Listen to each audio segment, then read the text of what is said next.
I am absolutely, as I said, I'm thrilled to welcome you all this afternoon to the Pérez Art Museum Miami for this gathering and continuation of the conversation on the future of art. And in some ways, this is obviously a continuation of gatherings we had in February of 2016, which was actually right here in this room at the museum, and that was organized by Teresita Fernandez and Olga Garay English during the U.S. Latino Arts Future Symposium. And of course, that was supported by the Ford Foundation. By September of that same year, many of us attended the U.S. Latinx Art Futures Symposium at the Ford Foundation in New York City. And you see that, I mean, I had to look, am I making a typo? I probably should have asked Naomi because we were having a conversation about this. But we went in the space of 8 months, I believe we went from U.S. Latino arts to U.S. Latinx. And so obviously indicative of the conversations at hand. That convening was also directed by Teresita and organized with Olga. And much has happened since that time, in addition to my eyesight. Um, uh, I can't help but think like some museums have found religion, or at least the New York Times would have us think that way, right? When we talk about some of the things that came out of that conference, it's almost as if American art has found a new way to talk about things that have always been there. So I'm really glad to see that we, of course, are still coming together and trying to create understanding and bridge gaps and work together across disciplines to make the solidarity we hope to see a reality. And I think that's the heart of I think what so much of this conversation means to me, and I think to all of us, is really trying to find a place where our concerns come together. And many of these concerns, I feel like I've had this conversation with Lucio for a long time, and I don't think we would not have had the same title on that conversation, but the conversation is the same. And it's about this sort of desire to push through and find common ground amongst the issues that we feel are paramount, I think, to humanity, not just to art or not just to us in this room, but in order to use art to think through things and ideas that allow us to all live a better life. Obviously, we are committed to providing context here at PAMM for our exhibitions and believe it's imperative to also engage with the scholarship in the field. And of course, later on this evening, we will welcome the community of Miami to join us all for Latinx Art Sessions. And looking forward to that. And of course, that is organized by Maria Elena Ortiz and by Naomi Guerrero and Natalia Zuluaga and our partners at ArtCenter South Florida. So, as is alluded to above, this does not happen without generous support. And the generous support of the Ford Foundation and the incredible team there led by Darren Walker, and especially the Creativity and Free Expression team directed by Margaret Martin. Thank you for all your generous support. And Rocio, thank you. A couple more things. In many ways, PAMM has been living inside of this conversation. I can think of the last few years alone and exhibitions on Beatriz Santiago Munoz, which traveled to El Museo del Barrio, William Cordova, Firle Baez, and Cuban contemporary art have all been presented here in the last few years. And that's really just a few. And I think that, in a historical sense, PAMM's relationship to the issues at hand and our relationship to America, to the United States, as far as being here in Miami, that has been an absolute constant in our exhibitions and our programs going back over time. I would say even, part of the fabric of our history, right? We became a quote unquote museum opened in 1984 as the Center for Fine Arts. And then in the mid 90s became the Miami Art Museum. And at that time, the idea that Miami had changed so much since the mid 80s in those 10 years that we had to really respond to the immediate surroundings of our city and of our region. and have made that, I believe, the hallmark of the program. And of course, that has just been hammered home even further in the last few years. So I want to thank our chief curator, Tobias Ostrander, for his remarkable leadership of that program. And many thanks to our amazing curatorial team and education staff, with Renee Morales, Maria Elena Ortiz, Jen Ignacio, and we're joined by our curatorial fellows, Naomi Guerrero and Adeo Matosho. And I also want to thank Adrian Chadwick, Marie Vickles, and Anita Bram in our education department. In the last year, we have also recently organized a new affiliate group, the Latin American and Latinx Art Fund. And that's one of those details that has progressed along in the course of the last couple of years. And I'm very happy to say that, and I have to say here, that our exhibition on Teresita Fernandez opens this fall, and that, of course, is co-organized by the Phoenix Art Museum. So I think I've got all my shout outs out of the way. This afternoon, obviously, you're in for an incredible program, the Ford Foundation U.S. Latinx Futures Meeting. And it is truly my honor to introduce my friend and the amazing curator, art historian, scholar, Rocio Aranda Alvarado. Program officer, as we all know at this point, program officer of creativity and free expression. Rocio was snagged by the Ford Foundation in 2018. You know, and come on, we're amongst friends, but it's one of those things where it's like, you've done incredible work, and it's such a pleasure and so happy that we get to continue our relationship as friends and colleagues with you at the Ford Foundation now. So lucky for them. After, of course, serving as curator at El Museo de Barrio for nearly a decade. And in that role, she presented visual arts and programming that reflected the history and culture of El Museo de Barrio, as well as the greater Latinx and Latin American diaspora. Prior to that, Rocio was at the Jersey City Museum from 2000 to 2009.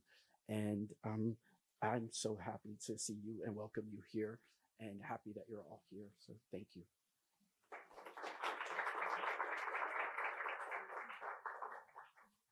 Thank you so much for that. I'm so grateful for all of you being here. I'm going to start my timer because, as you can see, I packed this schedule insanely tightly and we're already behind.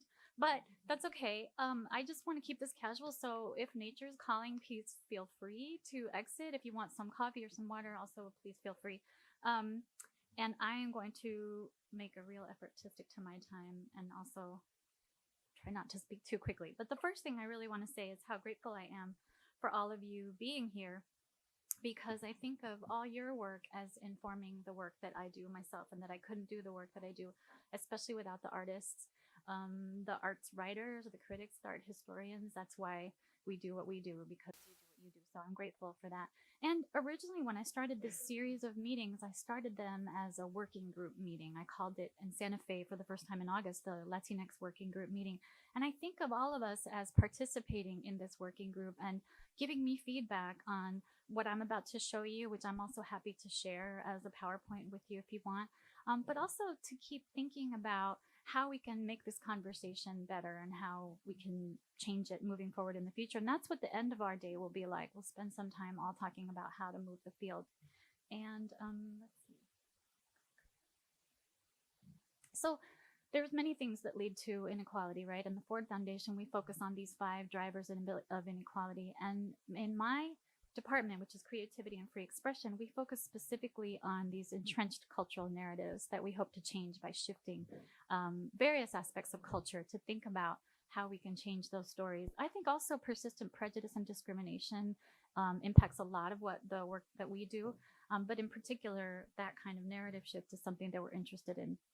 And so since I'm going to do this really quickly, I'm giving you a little outline of what we're talking about, because I really want to try to get it in 15 minutes. And the first and most important thing, and Teresita was the one who said, I think the most important thing is to talk first about the difference between Latin American and Latinx. And I think of it as kind of part of this legacy of colonialism, you know, things that have happened in the post-colonial period, racism, and an erasure, a purposeful erasure of people of Latinx descent. And part of, I think, also the problem is that there is an issue of the naming. And in part, that has come also from, for example, governmental and official organizations that choose namings like of Spanish origin or Hispanic American or Mexican American. And I think what I want to underscore is that self-naming is really important. And so I don't want to say that we're all Latinx if we don't all want to be Latinx. Everyone can self-identify as they wish. At Ford, we're using Latinx because we want to be inclusive. And for me, for example, just as an example, a table where there's 15 people sitting and there's one man in Spanish, it's ellos. But now when we use the X, we can say ellas.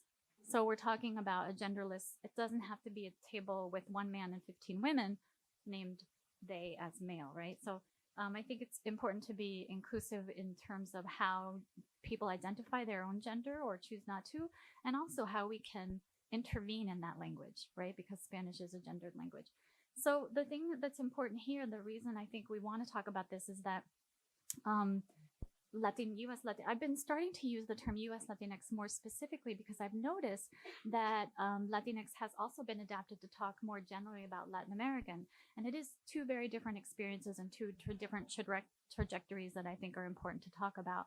And so one of the things I always make sure to underscore is that Latinx is American art. So artists who are living here, working here, who were born here, maybe their parents immigrated, maybe they came when they were very young, but they lived here and were educated here. They're making American art and should be included in American art collections.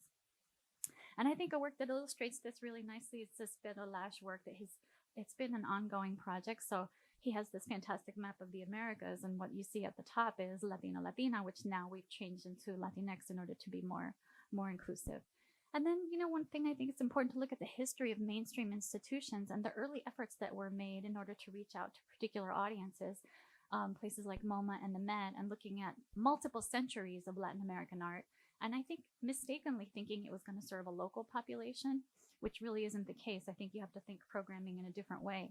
And I think I really applaud the efforts of Cecilia Fardo-Gil and Andrea Junza and the Radical Women exhibition. And I put these numbers up here, and I'm sure if we asked everyone in this room, these numbers would be different, because that's the other thing. If we're asking people to self-identify, how do we think Liliana Porter would identify, someone like that, right? So these are all different interpretations, but I think are important to think about because we want to increase that participation of women based in the United States making this kind of work in a larger conversation. So see, these are some of the questions I've been thinking about since I got to Ford. How can we make these kinds of changes where US Latinx artists become part of this a larger conversation and become included in permanent collections and in exhibitions? When you think about why museums exist and why they're important and why we want to become part of that conversation, whether we like it or not, it's a way of, museums are a way of preserving culture for the future. And so it does matter who comes into those collections. And then later I'll mention a couple of studies that are going on. So looking at the museum field, also historically, I've been calling this a really sad history of underfunded institutions that started in the post-civil rights era. So thinking about, for example, the Art Workers Coalition had a kind of like a sub-unit of the Art Workers Coalition was the Black and Puerto Rican Caucus. They were part of the Art Workers Coalition and organized frequently to protest in front of mainstream institutions where they felt excluded. So this is just an example of a flyer. And then on the right is an image of the founder of El Museo del Barrio, Rafael Montañez Ortiz, who is part of a protest in front of MoMA in the early 1970s. So a lot of these institutions grew out of that moment in the post-civil rights era, looking for representation where there was none in mainstream institutions. So you have El Museo, Taller Boricua. On the West Coast, we have kind of the equivalent Self-Help Graphics, which was founded by activists Chicanos in East LA, which is still today in existence, one of the few Latinx organizations that has its own building and continues to make work. There's seats up here. My colegas, come up here. There's seats, join me. Oh, thank you. So, and this is interesting, just looking through research, I even found organizations that I didn't even realize had existed for a blink of an eye, right? So these are places that were founded because people saw a need, and now they've been reduced to the archival material that you can find occasionally, like if you go to the bowels of Ostos College in the South Bronx. You can find some of this material through the MoMA collection. In the South, in the West, organizations that were throughout even the 80s, 90s, and into 2000s are being organized, founded, because there's still this lack and this sense of need, right? Then I think the other thing that I started to think about was that there is an exhibition history that is focused on US Latinx, or at the time they were called Hispanic artists. And so I'm sure some of you might remember some of these. This is one of the earliest, the Canadian Club Mira exhibition, which traveled to a few places. This, I think, is so great. This was also the Bronx Museum. Luis Cancel organized the Latin American Spirit. And the key aspect of this is that it did incorporate US Latinx artists who were working at the same time as their Latin American counterparts. And I pulled out this quote where basically all these decades later, I'm still saying the same thing that Luis Cancel said in 1988, right? We're still looking for that representation. And then a show that was life-changing for me, I was maybe still in college or had started graduate school or something when the Gara exhibition started to tour the United States. Chicano Art, Resistance, and Affirmation was one of the earliest examples of a survey exhibition that looked at early Chicano art. And then I wanted to acknowledge the history of the S-Files also, an exhibition at El Museo del Barrio that was started really by Deborah Cullen, who's here with us today, thinking about local populations in New York City and how those artists continue to be underserved, especially by other biennial exhibitions. There's, I think I counted like 6 or 7 periodic exhibitions that take place just in New York City that are about surveys of contemporary art, and Latinx art is almost never included, almost never. They're fractional, let's just say that. And then I remember this exhibition. I hope some of you all remember this too. This was great because it came out of that decade of multiculturalism, kind of like a post-multicultural moment, where the Studio Museum in Harlem, El Museo del Barrio, and the Studio Museum in Harlem, the new museum, and the now defunct Museum of Contemporary Hispanic Art organized an exhibition that looked at immigrant artists or African-American artists who were part of the tradition, who were looking at the work of the last 10 years to look at identity and how it influenced their work. So I thought that was a good example sort of from early on. And then Deborah's exhibition, Arte No es Vida, for El Museo del Barrio, was also an excellent survey of performance art throughout the Americas. And I think what was important is it made that link to artists here working in the United States, US Latinx artists like Asco, who formed part of this tradition, but were working here in this country. So, and then this is sort of like the second generation of the post-Gara exhibition. This is the post-Chicano exhibition, Phantom Sightings, that was organized by LACMA and traveled to El Museo and I think a couple of other venues also. But again, another example of a next generation of artists who came out of that tradition of the Chicano movement, who had thought of their identity as sort of moving beyond that and were able to address other issues in their work. So another, I think, really important survey. So then we get to museums and curators, and one of the things I started thinking about was, again, this divide between who's doing and showing Latin American art and who's showing US Latinx art. And so I think what's important to think about here is the art history that has favored particular countries from the Americas as opposed to other places. So especially if you look at historic surveys of Latin American art, these are the countries that are most focused on. And I think the aftermath of that is that there are artists working here in the United States from other countries that are not in this elite group that are often looked over. So it's something that keeps happening, right, when we ignore certain things. So just by the numbers, and of course, I'm hoping everyone here will help me with this also. If you know of positions or people that I don't know about who are doing this kind of work, I think like this part of sociology is really important because you see who's doing what and how many people are represented. So if we look at museums that have curators of Latin American art versus museums that have the curators of US Latinx art, and then in some ways that I think we could think of as a parallel is curators of African American art. And so in these cases, when you look at the curators who are doing Latin American art, in many cases, but not all, in many cases, they're tied directly to private collections or donors who have given money to support that kind of work. And we don't have that equivalent for US Latinx art curators. Those were initiatives that were begun, for example, by the Smithsonian or by the Whitney Museum, who finally in 2017 hired a curator of US Latinx art. And then I thought about, this history of museums and how they've struggled to survive, and how some, even though they were founded with the idea of being a US Latinx institution, have also embraced Latin American art as a kind of a strategy in order to survive. I'm certainly no expert in this, but I went through the higher education field, and certainly there is a history of racism in art history that we can't deny. And so part of that, I think, continues to be reflected today, where there's literally there's very few people who are teaching a full semester course on US Latinx art. There are courses dedicated to Latin American art, modern Latin American art, contemporary Latin American art, Mexican modernism. These are just the city college courses that I know, for example. Almost no one is teaching a full semester dedicated to production here in the United States beginning in the mid 20th century. Many professors who are generous will spend 2 or 3 weeks at the end of the semester talking about US Latinx art, but there's enough material that you can do a whole semester. And I know because I developed a course for City College like that. And then, okay, my sociology hat again. This is like from the Pew Foundation, numbers of US Latinx and how increasingly we're born in this country. Increasingly, English is our preferred form of communication. And I think really importantly, this idea that our racial background is part of our identity. So we embrace that. And I think it's an important thing to think about when we're talking about US Latinx identity. So then how do we address this problem in a larger way? So at Ford, one of the things, our strategy is based around telling those stories of people whose stories haven't been told and telling them in a way that respects their dignity and is a whole kind of a story, a holistic approach to telling those stories. And when you look at some of the statistics, this came from a Mellon Foundation study that was published in 2015 that really looked at museum leadership and what percentage of museum leaders were people of color. And so as you can see on the left-hand side, still deeply underrepresented in terms of museum leadership and also in terms of artists of color having gallery representation or access to the commercial world.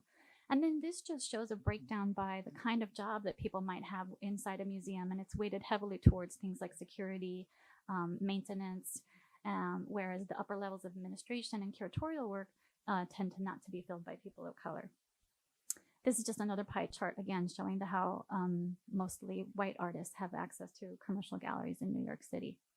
So then, the question becomes, how can you sort of fix this? And one early solution is the Mellon Foundation's Undergraduate Curatorial Fellowship Program, which launched in 2013. And so it'll be interesting to see. I know some of these interns have gone on to do important museum work. So as this continues to happen, I think it'll be important to keep watching where people who go through these programs end up in the museum world. I think also the Association of American Museums late last year, published their diversity, equity, access, and inclusion insights about how museum culture needs to change in order to embrace diversity in a more realistic way. And finally, this is super interesting. I don't know how many people saw this, but there was this really interesting survey that ArtNet did, and they asked 28 national museums to talk about their collections and which artists of color, and specifically African-American artists, had been in museum exhibitions recently or had been acquired by the collection. And so this study I think is going to be really interesting to see with other groups what happens. Of course, the conclusion was that there's really not very much African-American representation in American museums. And so we can imagine for Latinx, that's even smaller.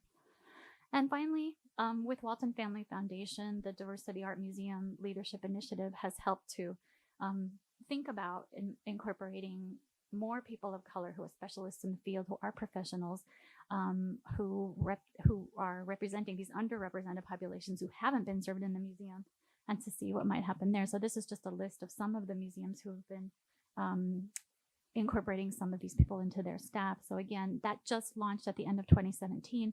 So I'll be interested to see what keeps happening with that. And then mostly, I just want to say how grateful I am to all of you for being here, and I really welcome feedback. And then I guess at the end of the day, like I mentioned, we'll be talking more specifically about what we can do to move the field forward together as a group. Informally, as I said, I'm not going to introduce anyone. Their bios are all here in the program, but please help me welcome Professor Jackie Francis.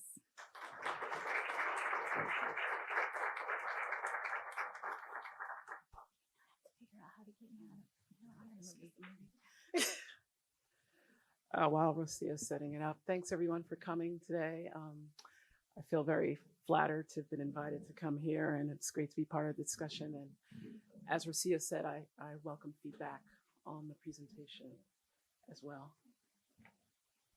Oh, there it is. Okay, cool. So I'm going to just jump in with what Rocio asked me to talk about today, which is this phrase, critical race art history, which I think means a lot of different things to different people, but I'll start with what it means for me. So my work in critical race art history actually started with looking at artists who were active during the first half of the 20th century. However, today I want to start by citing the work of artists who are, let's see if this is going to work. Oh, I think that's the wrong one. Oh, that's that. That's okay. That's it.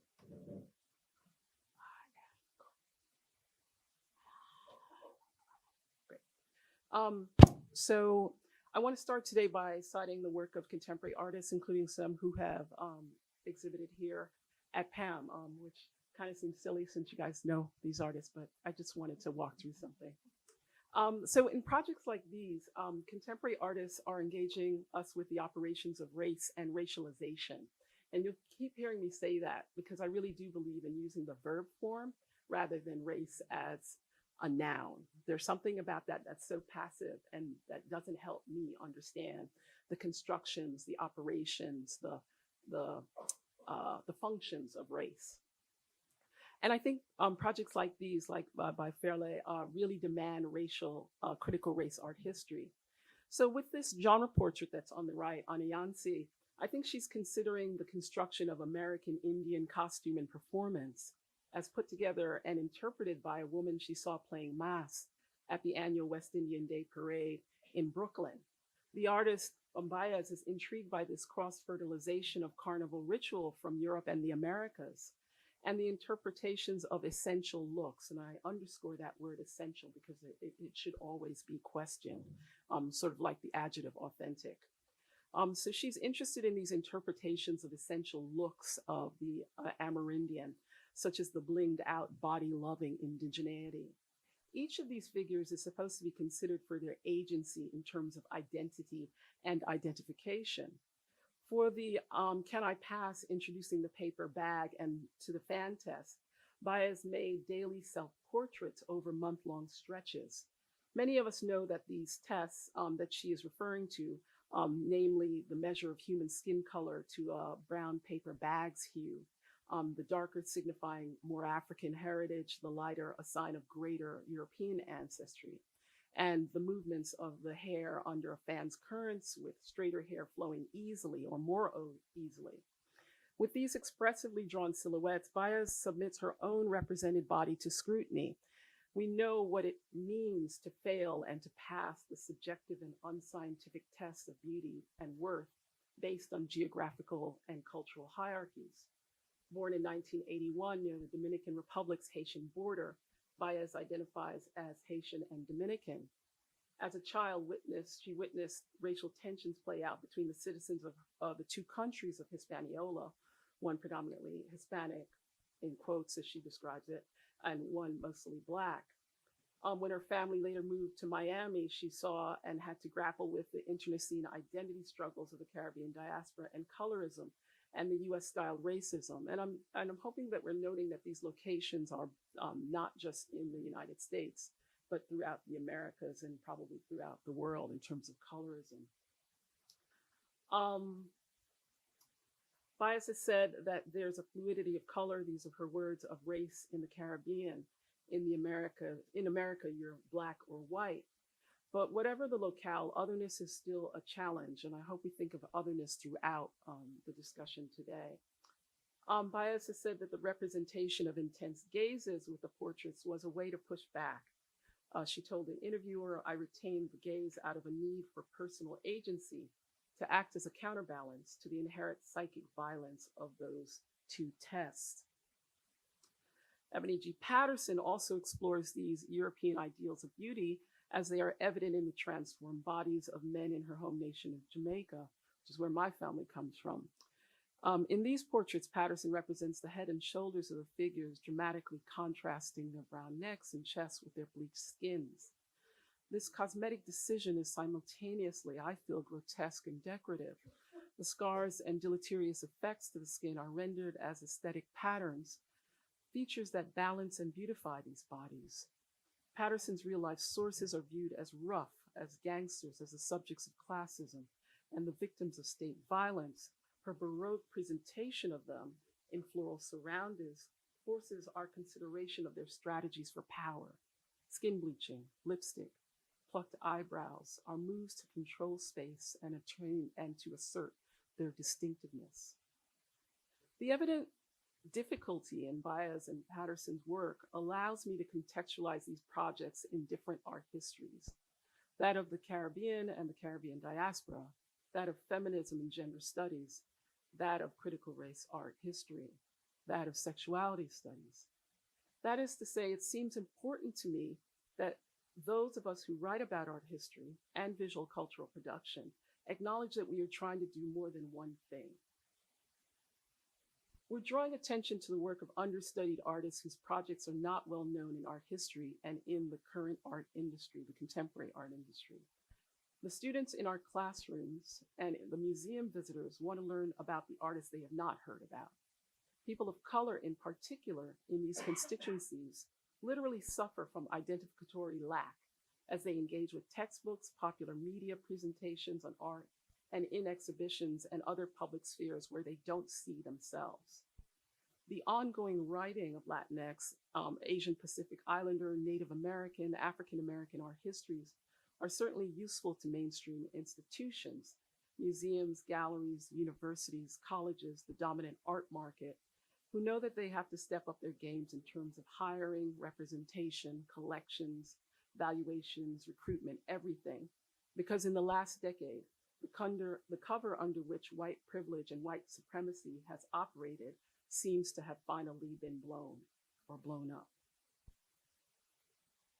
Critical race art history for me is a short slide step from African American art history and American art history, the fields in which I was trained.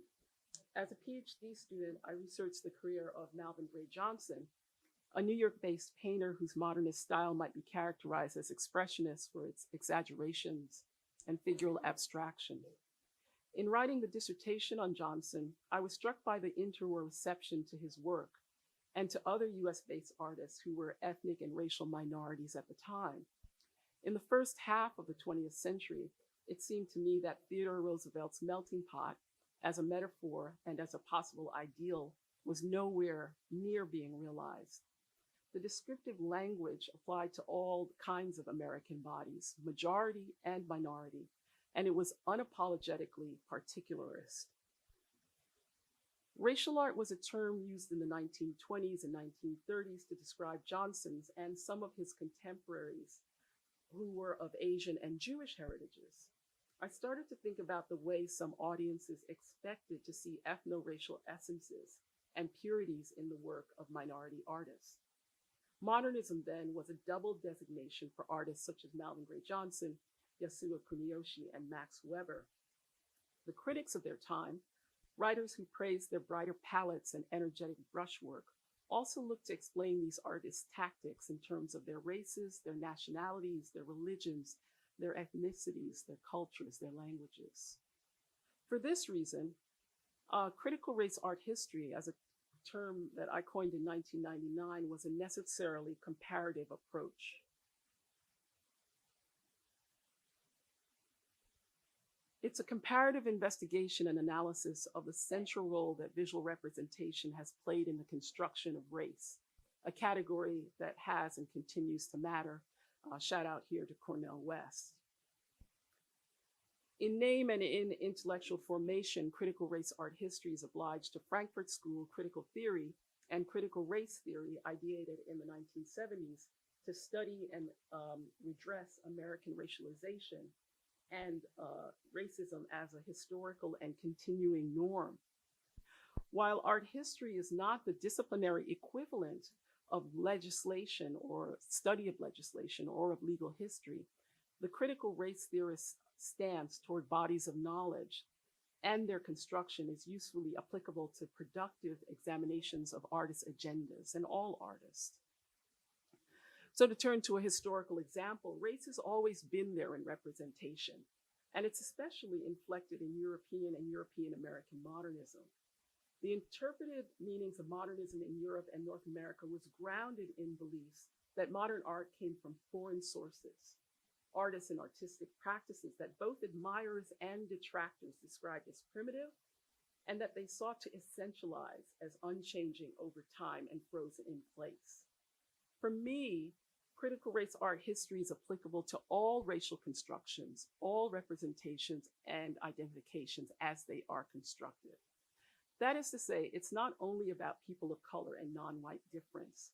Whiteness is always being made and remade, shored up and reinforced, because white, as the scholar Minju has succinctly stated, is an arbitrary label that has to do more with privilege than biology. Case in point, Caucasian, as we all know, is an 18th century invention, and I don't know why people still use it. The representations here of Pollock, here and elsewhere, are operations to stake a claim to whiteness, to white masculinity, and white artistic mastery at the midpoint of the 20th century. As a critical race art historian, I'm interested in the way that such images make race real and here whiteness as it is something real. If, as the historian Matthew Fry Jacobson says, race is social value become perception, who better than art historians trained in visual analysis and cultural studies research methodologies to consider this phenomenon? At this point, I think it's important for me to say that racialization is everywhere and not just in the representation of the figure. Abstract work not only can be interpreted and addressed by critical race art historians, but as others and important as figurative work as well. A non-objective work like this one productively expands our understanding of the stakes of representing race. This work, Synecdoche, by Korean-American artist Byron Kim, is an ongoing project of portraiture that now comprises several hundred panels, each a single hue ranging from light tan to dark brown. Finding seers among strangers, friends, family, neighbors, co-workers, and fellow artists, Kim records each person's skin color in oil paint mixed with wax that he applies with a palette knife on a single 10 by 8-inch panel, a common size for portrait photography. When the work is installed, the accompanying subtitle consists of the full names of the sitters arranged alphabetically by first name in the wall label. Racialization is also in space. Angela Hennessy is one of my colleagues at the California College of the Arts in San Francisco. A writer as well as visual artist, she offers 10 declarations about this project that's in the rear of the gallery here, the Black Rainbow Project. 1, to say that Blackness is a rainbow is to speak of a spectrum of visible and invisible color. 2, to say that Blackness is a rainbow is to reveal the limitations of Black and white binary. 3, to say that Blackness is a rainbow is to recognize the complexities of identity. 4, to say that Blackness is a rainbow is to see in the sun. 5, to say that Blackness is a rainbow is to speak of luminosity. 6, to say that Blackness is a rainbow is to see light through rain. 7, to say that Blackness is a rainbow is to speak of refraction. 8, to say that Blackness is a rainbow is to say that Black is beautiful. 9, to say that Blackness is a rainbow is to know Black joy. 10, to say Blackness is a rainbow is to love the Black whole. Made with layers of synthetic hair, this work, as the Oakland-based writer Elena Gross has observed, is about hair's malleability. It makes for a particular fertile place to consider the misleading relationship between the visual and identity. This paradox is most evident in the light-colored bands of the rainbow. Much of the way that Black hair has been culturally associated with racial Blackness, abjection, and ugliness. The blonde hair here bears a historical relationship to racial whiteness, to purity, and ideal femininity. However, the blonde locks in Hennessy's rainbow are of the same thickness and sport the same kinky curl patterns as the rows of dark hair. White color might suggest one thing to the eye. Texture reveals something else. Blackness as a mechanism of race is not solely visual, but an embodied experience of difference. So what is the sort of realness and the reason for race? In closing, I'll talk about Imposter, a recent installation by artist Alicia McDaniel for the Aggregate Space Gallery in Oakland, California. McDaniel's project is informed by her research into passing histories in her family's and in her own personal history, and she's a young artist. Her installation at the Aggregate Space Gallery includes a door structure that signifies access and refusal. Her wall text speaks of her multiracial family's identities: Mexican, European, Native American, African. McDaniel mined genealogical records and family photos, some of which were reproduced in the exhibition and made available for audience study. McDaniel also interviewed some family members, some elders who passed for white, and as she herself said, she did during her teenage years. And she also talked to those who chose not to pass. Their outcomes, of course, were stories of access as well as of denial. As part of the installation, there's also a video element that presents a footage of palms and fingernails, sites on the body known to be studied for the color that indexes Black heritage. Like Baez, McDaniel puts herself in Imposter, not only in the title, but as an assemblage of hanging pencils, each bearing the phrase whitewashed. McDaniel's text also references her sister's childhood experiences. Her sister faced greater discrimination and harassment as a youth because her skin was a little bit darker. And here are the two sisters. McDaniel animates their different fortunes in comparative text, which is applied to the gallery's walls, papered around with paper bags. In this way, every visitor faced the paper bag test. So we're back to the paper bag for a reason. In California, where I live, people of color are already a majority, and this is, of course, the way the whole nation is going. I've seen us referred to as minority majority states, that is to say, California and other places. This seems to me like a neologism that won't stand up to the test of time, especially since this is the demographic trend for the entire nation. What will race mean? How will it function when a historical whiteness is outnumbered and in search of safe ground? Will whiteness do as it always has, draw in and envelop new converts who are convinced of its operations of power? These are utterly critical race art history questions because they assume that racialization is a dynamic process of representation in art and in everyday life. Thanks very much. That's it.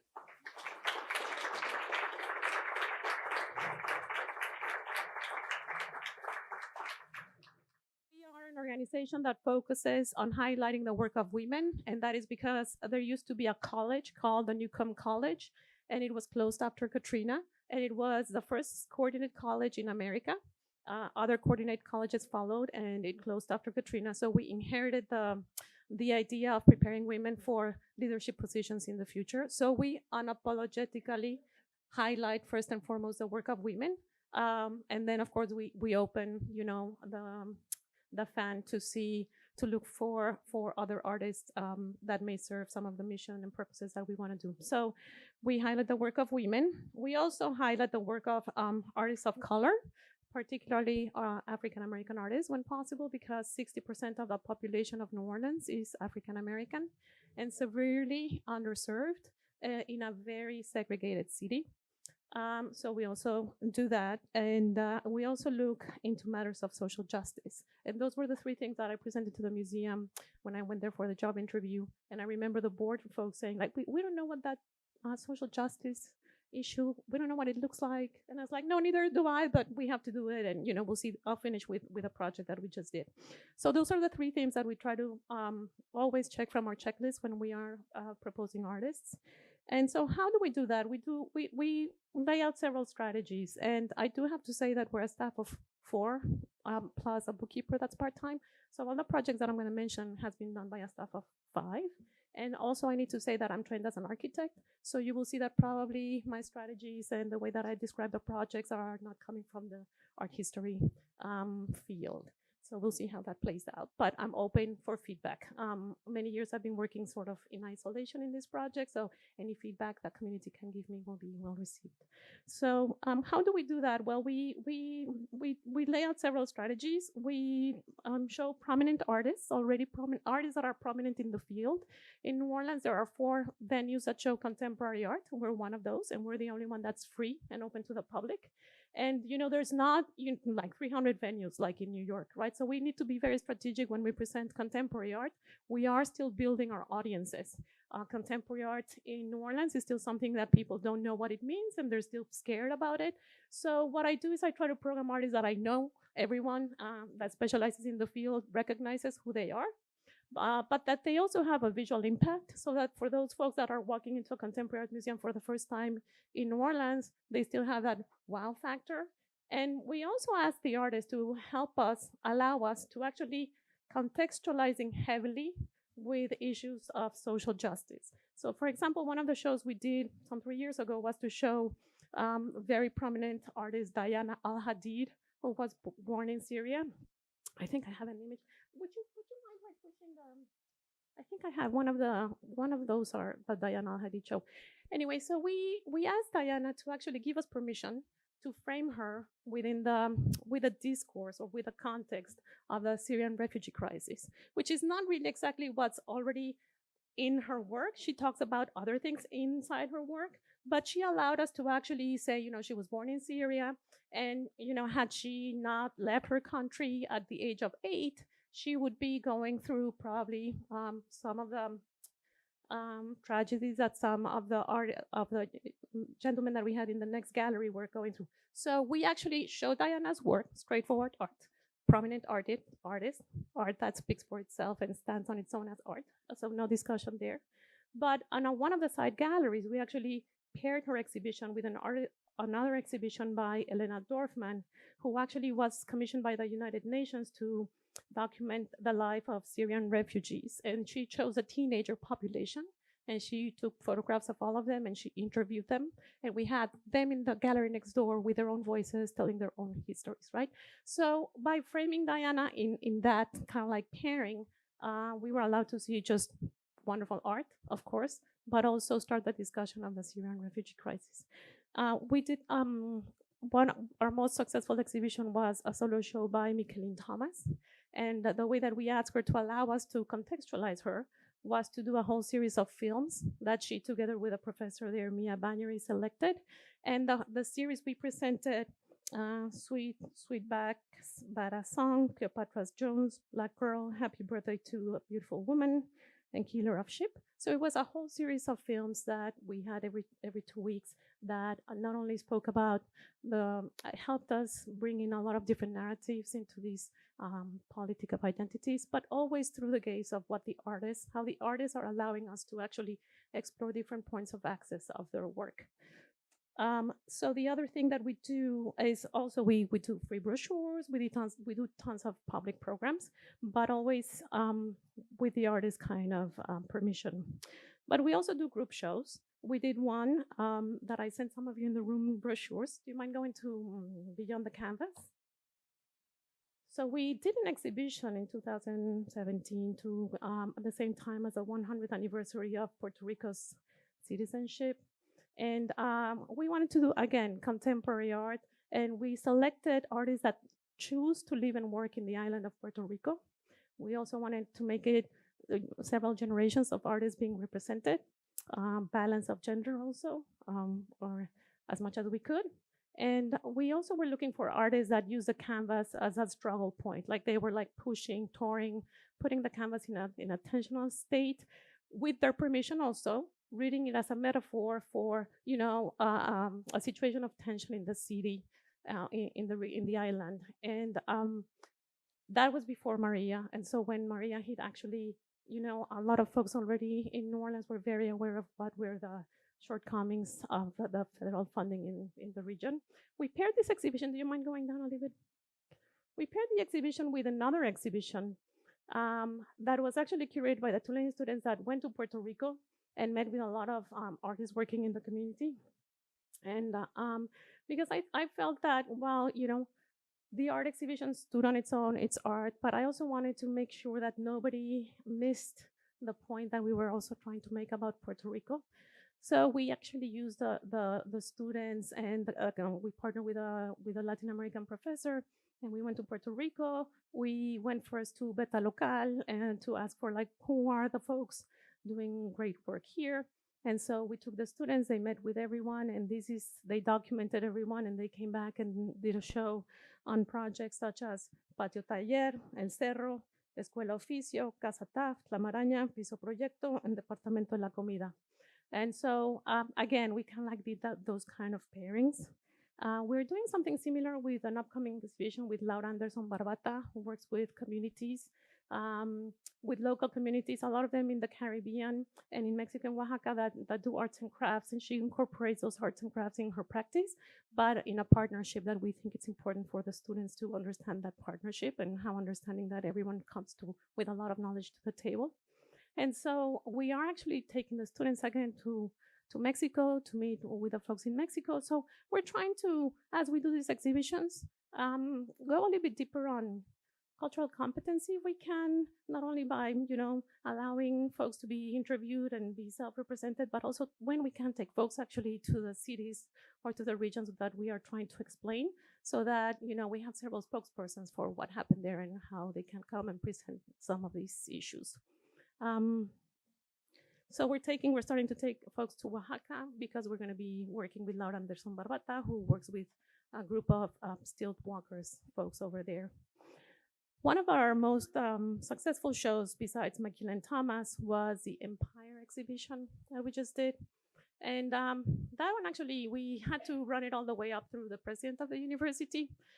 It was New Orleans anniversary, 300th anniversary, colonial New Orleans founding. And we invited this artist collective called Fallen Fruit, who I had seen his work through a Creative Capital retreat. Thank you so much. And what they do is they revisit institutional collections and they reframe them. And so this was interesting because we started looking into the 10 Tulane archives, from the fish collection to the architecture collection to the jazz collection, the women's archives.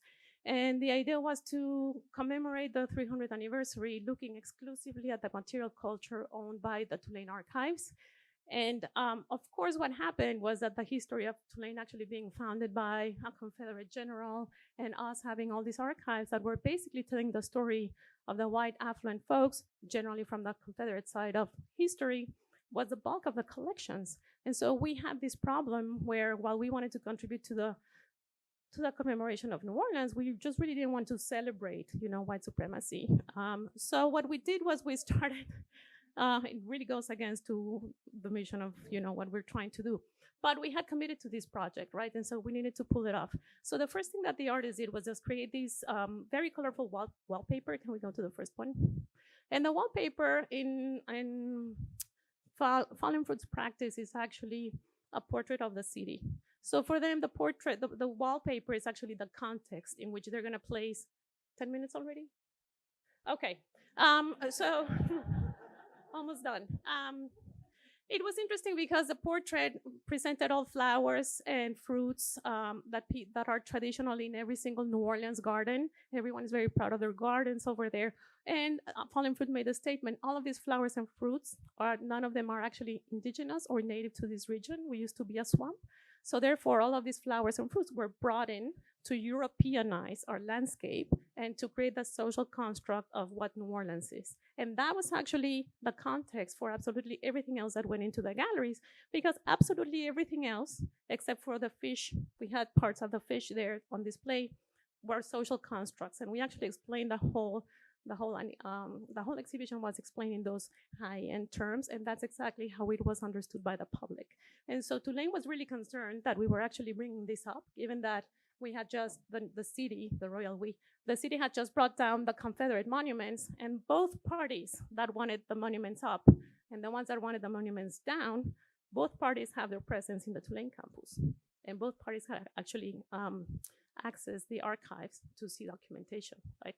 which is the glory of archives. It's there for everyone to interpret, right? So we didn't really want to revive that whole, but the way that we managed this was actually to contextualize everything as a social construct.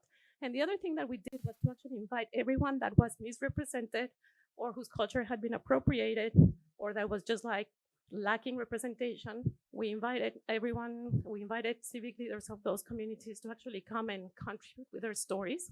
So we had a performance there by transgender folks. The sex workers of New Orleans helped build New Orleans. It's a port city. They're never really in any official history of the 300th anniversary. And so we were sure they were included. Of course, civic leaders and artists from the African-American and Black community, like B. Mike Odmus, Nicola Y, who self-represents as Black Caribbean artist, and a Native American artist called Monique Verdine. We have very little representation of the Native American folks, and the misrepresentation was outstanding in this exhibition. So we invited her to kind of like tell us, how we should go around representing properly her community, and if we had to collect objects of her community, which we also do not have in our collections, what should that look like? I'm sorry, I know I'm running out of time. One more image, one more project. This one has a lot of layers. Can I go to Sister? Yes. So this one we just opened last Saturday, and it's an exhibition where we actually interviewed 30 formerly incarcerated women from Louisiana, and we gave those stories to 30 local artists, and the artists actually came back with 30 artworks that create the exhibition, and I put some of the brochures of what that looks like. We were keen on making on having media present. We have music. We commission music. We commission performance.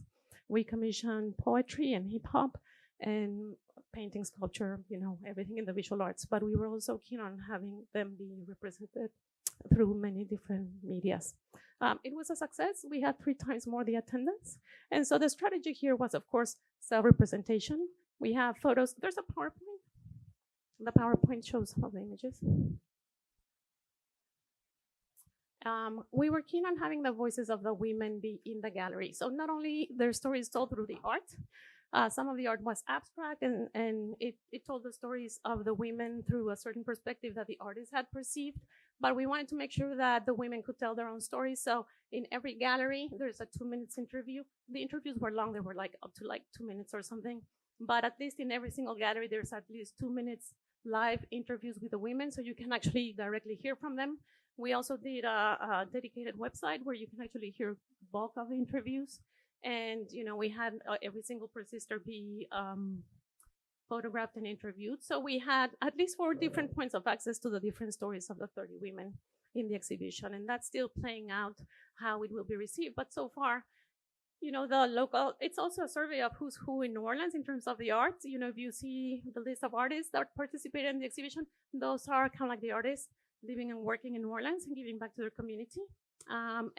These are the prominent women that are working for criminal justice in New Orleans, very prominent also. They're passing several bills. And another strategy we did, and I finished with these, was that we hired also another artist called Taslim Van Hutten. We were hoping that the exhibition would be intergenerational, so we were keen on having a tone that would be family friendly.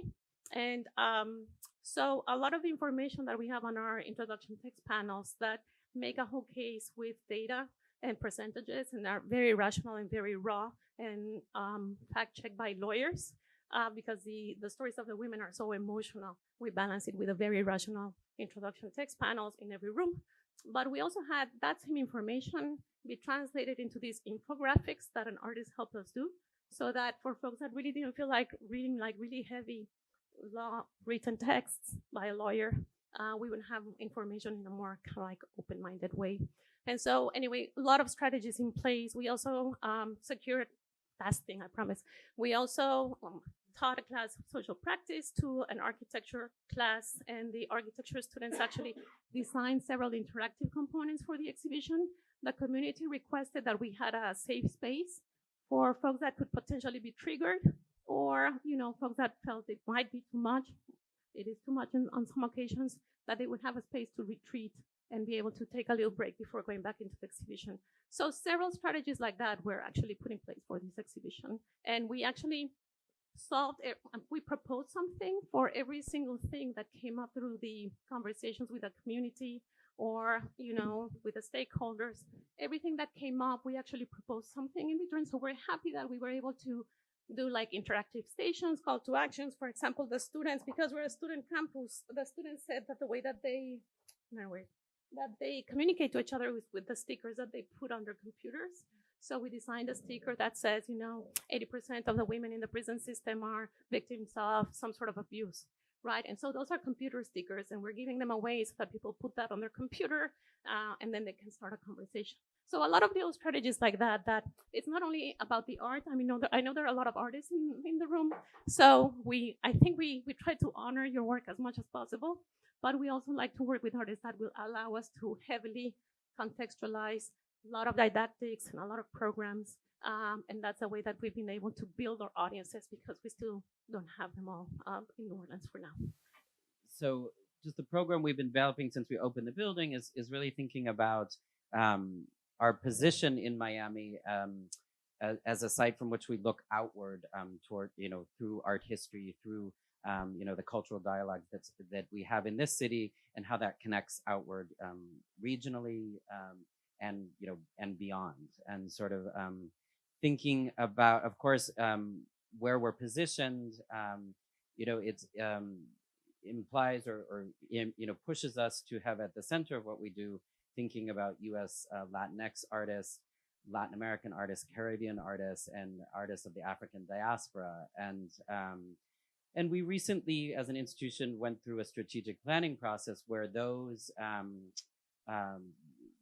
those areas of focus have become part of our mission statement. I mean, we define ourselves first as a modern and contemporary art museum, and try to be best in class in U.S. Latinx, Latin American, and African diaspora investigations. So we are not a Latin American museum. We are an international art museum, but these are areas of focus that we consistently engage in, and through our exhibition programs, through our collecting practices, and through our discursive programs. Something about that really influences what we do is the architecture of the building. This beautiful building. It has certain suites of galleries connected by what we call the permanent collection galleries, are really sort of the connecting thread between them. But it really sets up spaces of dialogue between individual exhibitions, project galleries with commissions, the permanent collection and special exhibition galleries. And a lot of the thinking we've done as curators is how to kind of create multiple readings or ways of navigating through those spaces, and how they read separately and how they read together. And many of the themes that go through that relates to questions very close to U.S. Latinx experience, Latin American experience, and African diaspora, in terms of questions around migration, cultural representation, identity, language. And so these inform us consistently. When we opened the building, we decided to be a bilingual institution, which is a Spanish-English, which is a huge undertaking and complex. And in a city like Miami, it's very complex. If we're a bilingual institution, maybe we should be a trilingual institution. I mean, the city of Miami, all of the government agencies have Creole, Spanish, and English. So that's always an ongoing question for us. And we have done programming in Creole, and certain exhibitions we have also engaged Creole as well. But it's, that's a whole other layer but in terms of sort of embedding these interests in what we do, that comes out in individual projects, historical exhibitions, contemporary exhibitions, but also affiliate groups. When we started the museum, an interesting phenomenon was that Mr. Jorge Perez, who's a great benefactor, who's particularly interested in Latin American art, he gave us his Latin American collection, not Latinx collection, Latin American collection. He gave 100 works to us, and then he's given us funding to buy additional Latin American art. He also, when we opened the building, said, we should be thinking about the larger communities that we serve, and he wanted to start a fund for African American art. And so he gave $500,000, and then the Knight Foundation, a local arts foundation or cultural organization, gave us another $500,000 to acquire African American art. We immediately it was African diaspora, but it was called African American, and we in a place like Miami, that's important, and we blur. It may be called African American, but Juana Valdez, are you African American? We acquired her work through that, but sort of in a place like Miami, these lines are constantly shifting, and we sort of embrace the that crossing of what is African American, what is Afro-Caribbean, Afro-Cuban, or what is Latinx, what is Latin American is interesting in this space. And one of those conversations is the Cuban conversation, the Cuban art conversation. We were given by Jorge Perez his contemporary Cuban art collection, which recently, last year, we were given it, and I did a series of exhibitions around that collection. His collection very much embraces an idea of Cuban art that is multi-generational work. Second, third generation artists who were not born on the island, working in the diaspora, are included in that collection. Miami-based artists based in other parts of the world, and we embrace that as an institution. This kind of idea of Cuban art as sort of blurring those boundaries. A very political position in this context, in this context where, some people believe in keeping the embargo with Cuba, as you don't show artists who are working on the island. And so a very, the Cuban space in Miami and within a Latinx conversation is complex. And I think we'll get into that in the Latinx sessions a bit. But so we have an African American fund that we started. It was given to, this $1 million was given to us to spend down.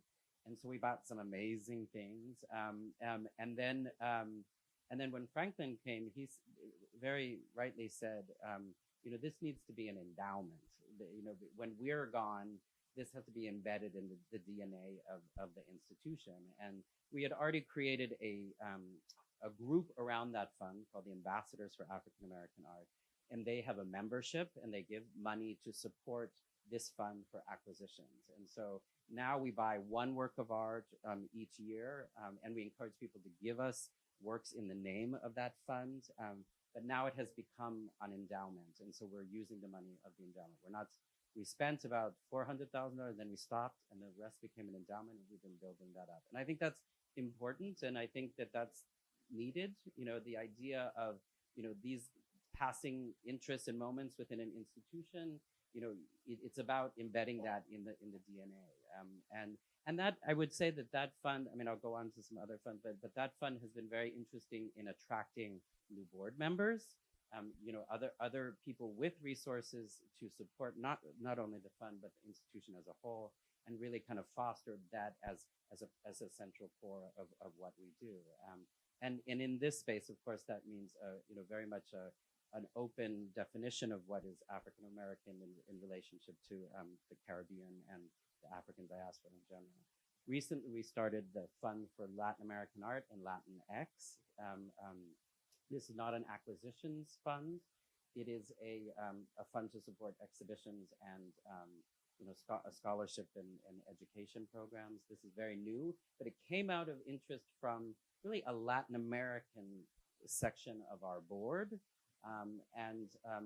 But interestingly, the Latinx conversation is something very new for them and very interesting for them. So we are not conflating these two things. We're talking about the differences between them, but we are actually finding a lot of interest and support in a Latinx conversation coming from a Latin American collecting source, or the people involved in this conversation. So that's we'll see how that goes. It's quite dynamic, and so they support the exhibitions that we're doing around these areas of study.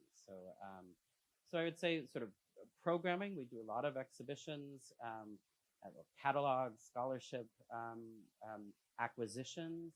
We not only buy artists of Latinx, background, but we also exhibit them in particular ways, and it's about showing their work within the permanent collection galleries in dynamic ways. For me, when I opened the building, I did a show from the collection called Americana, and I acquired an Esther Hernandez poster on Sun Mad Raisins, a very iconic Chicano poster that, and put that in dialogue, with Andy Warhol and pop art and Silda Morales, and really kind of crossing these spaces, very, very aggressively around, what the art is choosing to speak about and what art histories that they're developing in dialogue. And we continue to do that with the collection in a very fluid way. So, and I think some of the questions that come to me sometimes, a lot of my own thinking as a curator tends to be more addressing these issues in an implicit way, and sometimes I wonder if, as a way to kind of normalize this within the institution.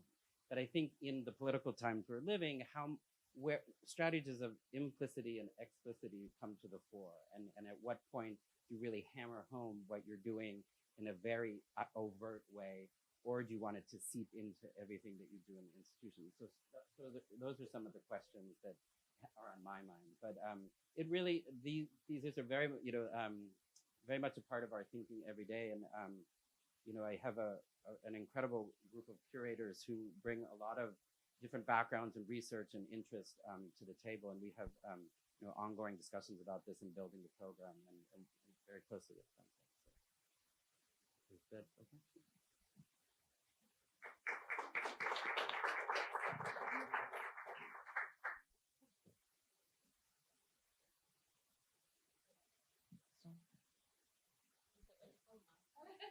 I just want to say that one of the other things I think is important to think about while we're doing this conversation is to think about how artists and the visual arts and art forms can support social justice in a real and concerted way. And so one of the things I think it's important to think about is how artists are contributing to movement building and to civic engagement. And so I was really excited when I saw the Freedom Papers that were designed by Dream Defenders. And so I invited Niala Summers to talk a little bit about the development of that work and how important visual artists are to supporting this kind of work. So, Mellon. Thank you. Can you hear me? Is this good? So Brittany, who is a member and a veteran member of the Dream Defenders, is passing out the Freedom Papers right now. There's so many. Some of them are in Spanish. Some of them are bigger if you need bigger text. Some of them are kind of pocket size. I have them here. So my name is, what?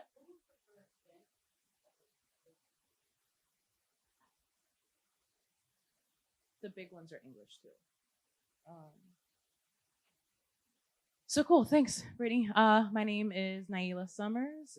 If I tack on the names of my mothers before that, it's Niala Summers, Ferred, Felder, Fernandez. I grew up sort of diagonal from here across the bridge, which was a mess in itself, being like an African-American and Cuban-American, Afro-Latina kind of, girl living on the beach. So, a lot of things that Tobias was talking about, just Miami lens and like blurring the lines between African-American and diaspora, it's all super relevant. But I am the communications director for the Dream Defenders. I am also a founding member of the organization. And we got started in 2012 after the killing of Trayvon Martin. That was in Sanford, Florida. He was from Miami. Most of us know that, I think we all know that story. And so I was away at school at the University of Florida when this was happening. I was really, upset. I was touched. I wanted to do something. And then I heard about this series of conference calls that were going to take place for young Black and brown students in Florida to talk about what was happening and what we wanted to do. So I got on the calls. We named it Dream Defenders. I hated the name, but there we go. And this year is our 7th year. It's been that long since Trayvon Martin was killed. So in our founding, what are we going to do? Who are we? We know that we're pissed. We know that Zimmerman hasn't been arrested yet. So we set up a 3-day march. It was 40 of us, and we started in Daytona at the Bethune-Cookman campus, and we walked to Sanford, Florida, where he had been murdered. And 3 days before Zimmerman was arrested, a group of us like surrounded the Sanford police station, and there's 6 of us of the 40.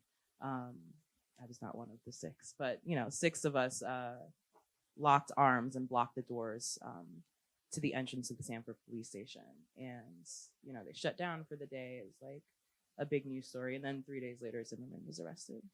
Fast forward a year later, and Zimmerman had gone so long without being arrested, and now he's on trial and he gets acquitted. What are we gonna do?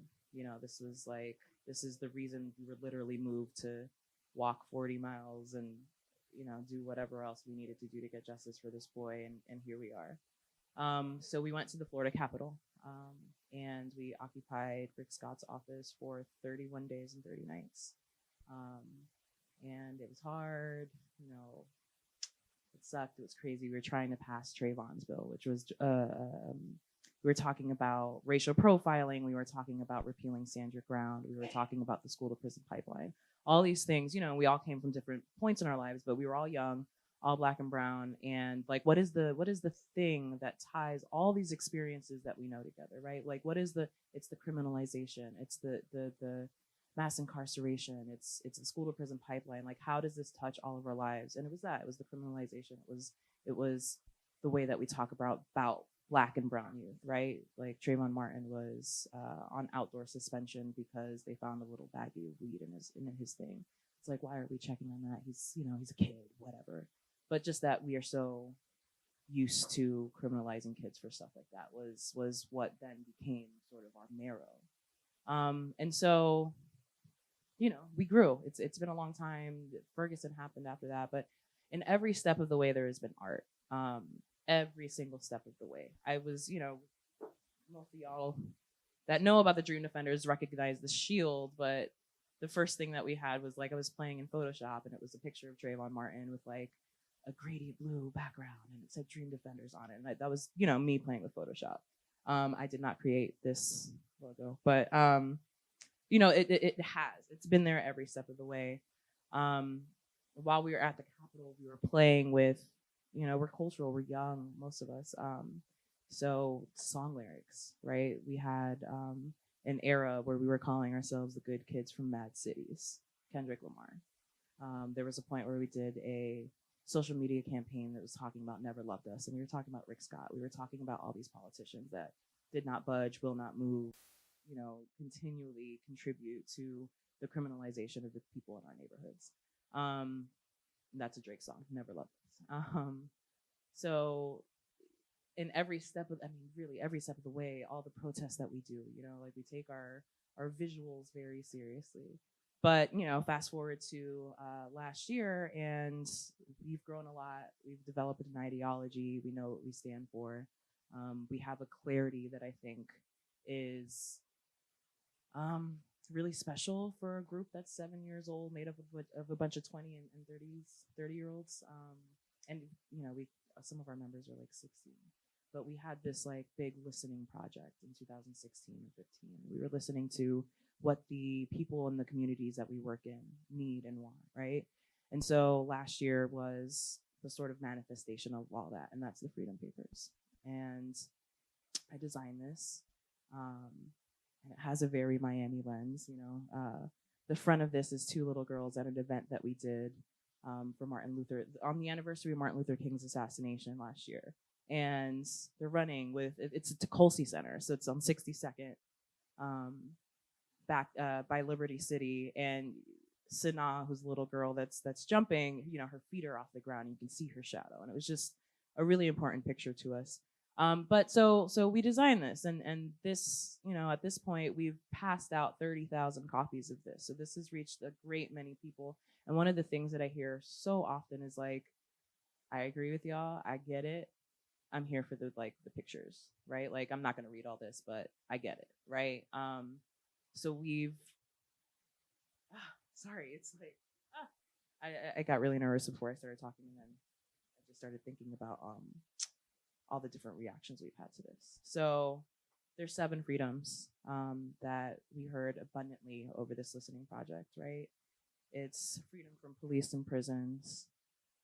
And here we have a picture, specifically in the bottom corner on the left, is 4 men on a chain gang from Florida during Jim Crow.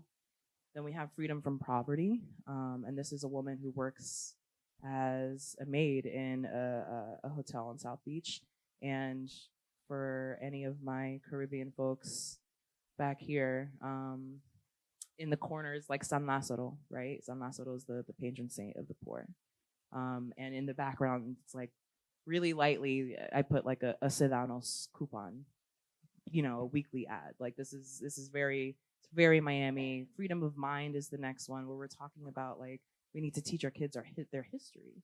We need to prepare them to be more than, you know, workers or just people that are prepared to answer questions and work all day and just, you know, whatever.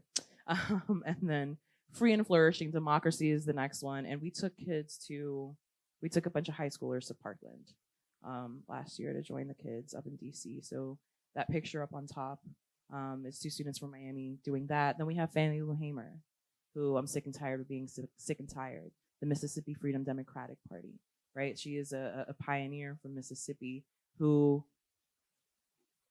put life and limb on the line literally for folks during the civil rights movement in the Mississippi Delta. And through all of this is Emory Douglas. He's seen this. This is like, you know, one of my pride and joy experiences. Emory Douglas has seen this and he thought it was cool. We have the Young Lords, but we have freedom from war and violence and environmental destruction, and we have freedom to be.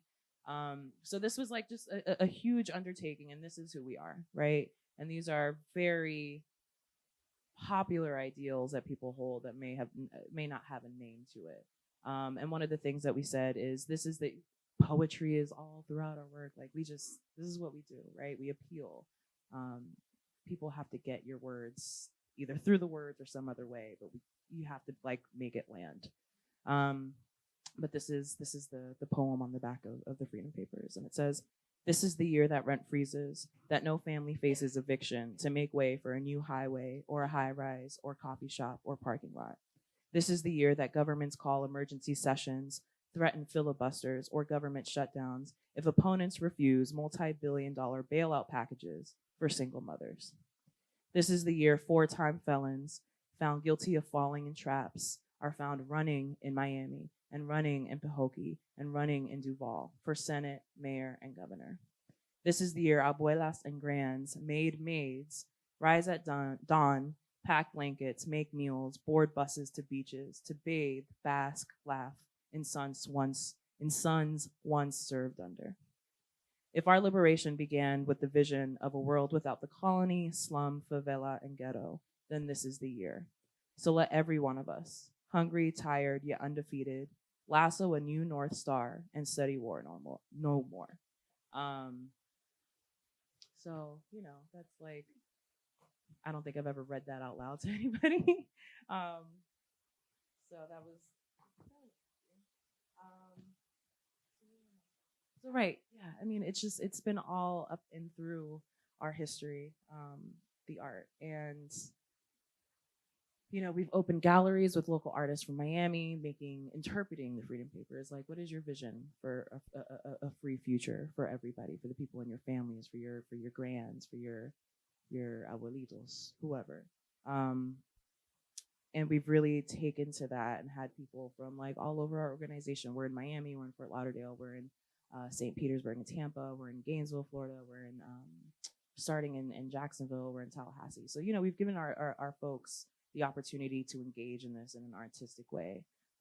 We give outlets to people to do this. We work with Aja Monet, who's, you know, spoken here a million times. I don't know if it's a million, but you know, we are in partnership with her to do poetry for the people on Mondays, which Brittany is also a part of. But you know, so it's always, and that is what the civil rights movement is. That's why Emory Douglas is in the Freedom Papers. You know, like you have to have the piece that speaks beyond the words. And so we've always taken that really seriously and try to give everybody in our organization and people that make contact with us and in the neighborhoods that we're in the opportunity to express themselves through that. And so I think the first time I ever got called an artist was after the work, right? So I've like learned this through doing organizing, through, you know, knocking on doors and learning people and talking to people. And one of the things that I think I've learned is that organization and belonging to organization is so important for people in general that want liberation, for artists especially, because we need to be held accountable. We need to have ideals that are bigger than us. We need to know that we're in struggle for more than ourselves, and we need to be connected like thoroughly and frequently to the people that we're around. So like, you know, I think of, you know, and there's mixed feelings about him, but you know, you think about somebody like Banksy who has the name recognition, but nobody knows who he is. He doesn't belong to an organization. So how are we holding this person that's making this art that speaks for so many people accountable? You know, so I think that art and organization and organizing, there's a need for it to be tied together in order to strive to the ideals, to move work, to move people and struggle for liberation. And I think that, yeah, they need to be married as much as we can. Like, who do you belong to? Who are your people, right? Is a question that we ask a lot. So, I mean, I think I'm done. Thanks, y'all. Thank you, Niala.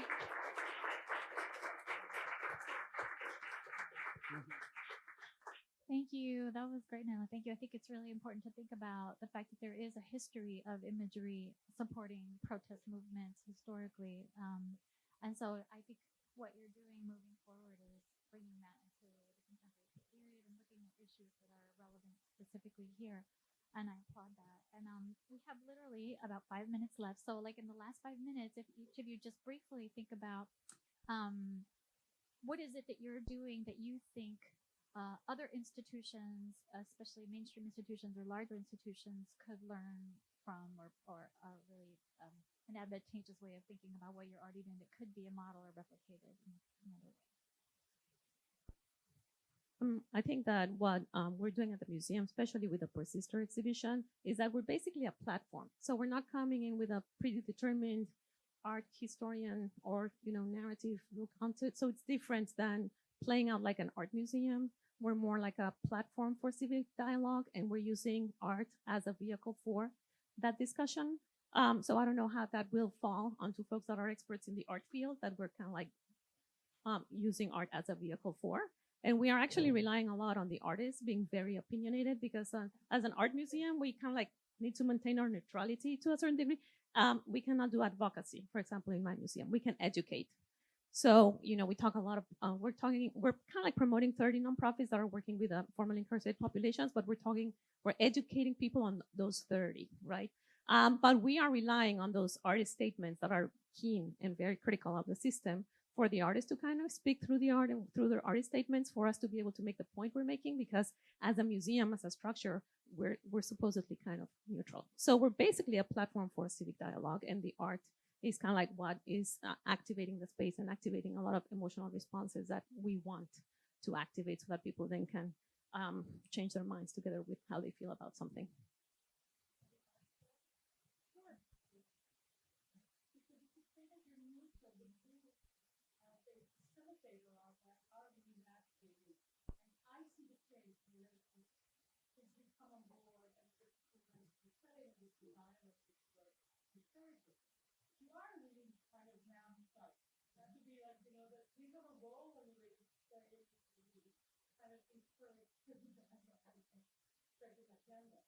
Right. I mean, we on purpose chose mass incarceration in Louisiana, the prison capital of the world.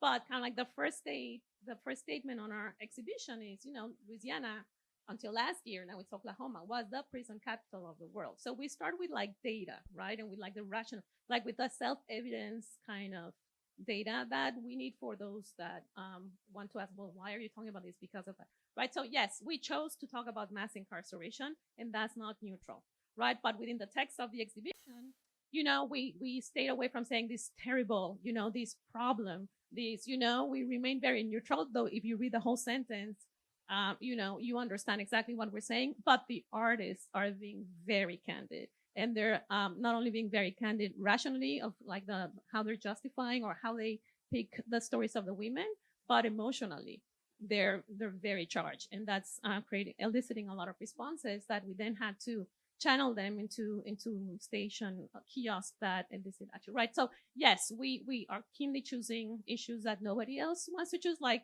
revisiting Tulane's own kind of like Confederate archives for the anniversary of New Orleans, and then pulling off an exhibition that was talking about that and not getting everyone kind of like upset about it, but engaging in that discussion. So yeah, we choose the themes, but then we play neutral because we allow the artists to come in and be the critical ones. So I mean, on my behalf, as a curator, as a museum professional, we rely on artists to actually be articulating a lot of these narratives for us to just play the neutral venue. I mean, being very candid.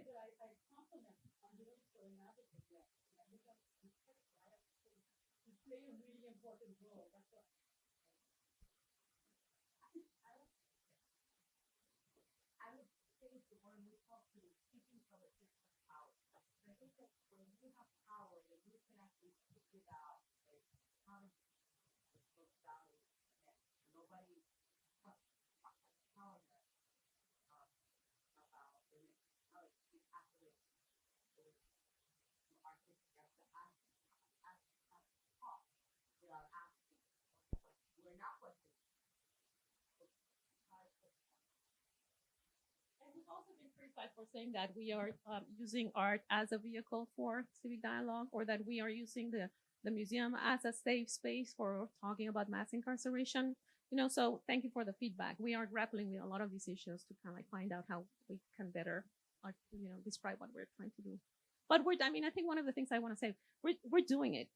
It's like, well, a lot of people. I went to a panel once last year where the Carnegie University had received a $500,000 grant from someone to discuss how museums and libraries can work together.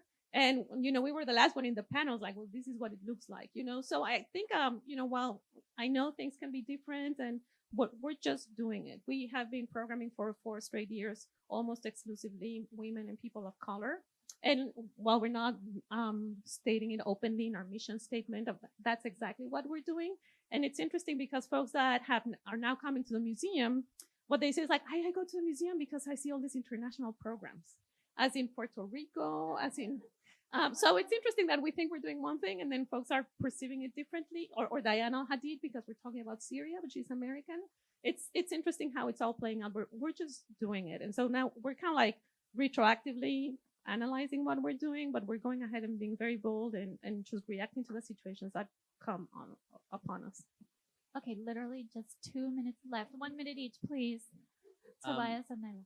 I mean, I think one thing I would say in terms of sort of Latinx conversations that I think is important is putting artists of Latinx artists, their work in critical dialogue with artists coming from other backgrounds, and we're able to do that physically in the museum, and I think that's really productive and rich. And think about strategically which types of dialogues to do that with. So not keeping those dialogues isolated, but looking for threads between different artists coming from different backgrounds. And then just the idea of infrastructure and embedding this long term in the DNA of the institution through, I'm talking about sort of these groups, but also like board building, all those kind of things, but actually draw people to draw a new board member through getting them excited about the work that you're showing. And so think strategically about who you can get interested, who can support these things long term, and then set up something that is long term, like an endowment or something that can be sustained if possible, and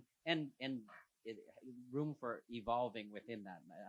But the idea that you're not that when you're gone, that this will be part of the institution, or as the political winds change. Who are your grassroots people? I don't know, like the places that you're stationed in and located in. Like, who are the grassroots organizers? Who are the people raising the kids? Who are the people who are teaching classes? Like, I don't know. It's. I feel like so this is not my world.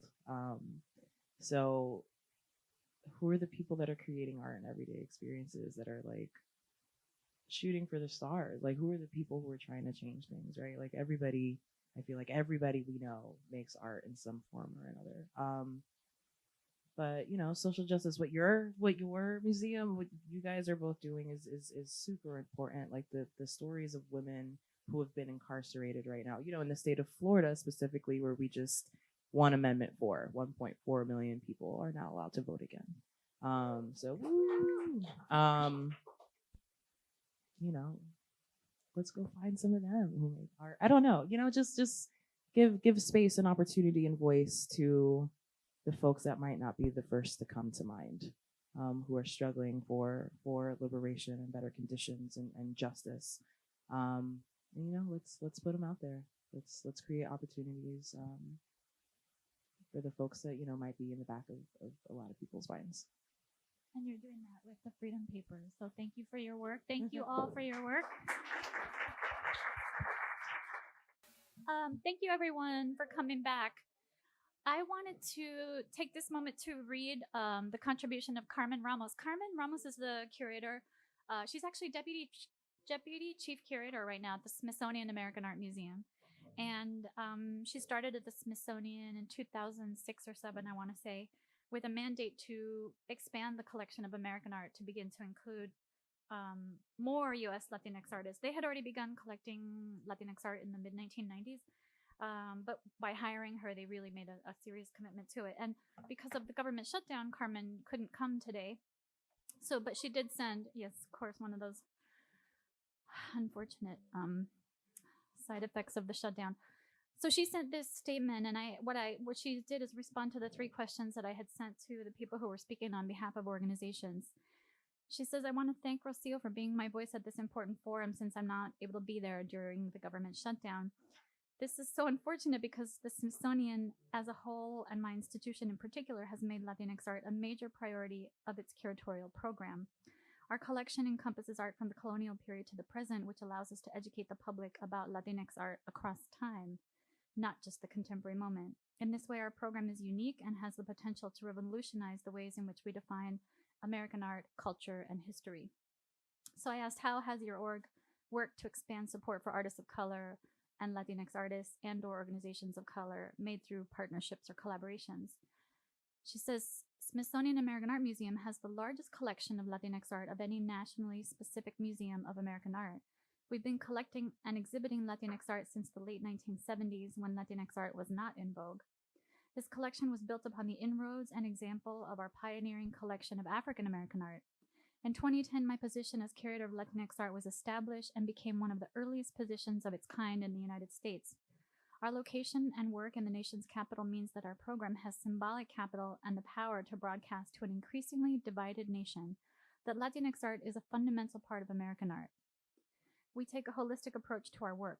We acquire, interpret, exhibit, and research Latinx art largely in the same way we support other facets of American art. One of the most important ways we expand support for artists of color is through our academic fellowship program. SAM has one of the longest running and largest fellowship programs supporting pre- and postdoctoral scholars of U.S. art. In recent years, we've seen a dramatic uptick in granted fellowships dedicated to Latinx art. These established and emerging scholars challenge and reconstruct outdated narratives and position Latinx art in the center of their research. This kind of historical and theoretical labor is necessary to effectively contest the continued marginalization of Latinx art and artists. Our Latinx exhibitions are almost always traveling shows which effectively share art and scholarship in places with little exposure to Latinx art, like, for example, Little Rock, Arkansas, and Salt Lake City, Utah. Then I asked, what do you think other institutions are not doing, who are not doing this kind of work, could learn from the ways in which your organizations are working? She says, museums should commit to Latinx art by hiring permanent staff with expertise in the field. We will not advance Latinx art if institutions continue to work with temporary consultants and advisory committees alone. Having dedicated, knowledgeable staff members who can creatively position Latinx art through the lens of their institution's mission is the only way to create systemic change. We must be all in. Museums must support Latinx art through exhibitions and acquisitions. Gone should be the days of organizing one Latinx exhibition every 10 years, where works are returned to artist studios once the exhibition is over. Exhibitions are very important, but they come and go. Permanent collections endure. They preserve Latinx art in perpetuity and have the power to change our conception of the canon. Museums should include works by Latinx artists in all types of exhibitions, not just those earmarked for artists of color. While I strongly support exhibitions that specifically focus on Latinx art because they shed light on overlooked histories and key figures, we must simultaneously integrate works by Latinx artists into all types of exhibitions because their work relates to many artistic discourses, movements, and concerns. Finally, what do you think some of the needs for the field are in our work, or what would help to expand the work further? How can partnerships or collaboration help?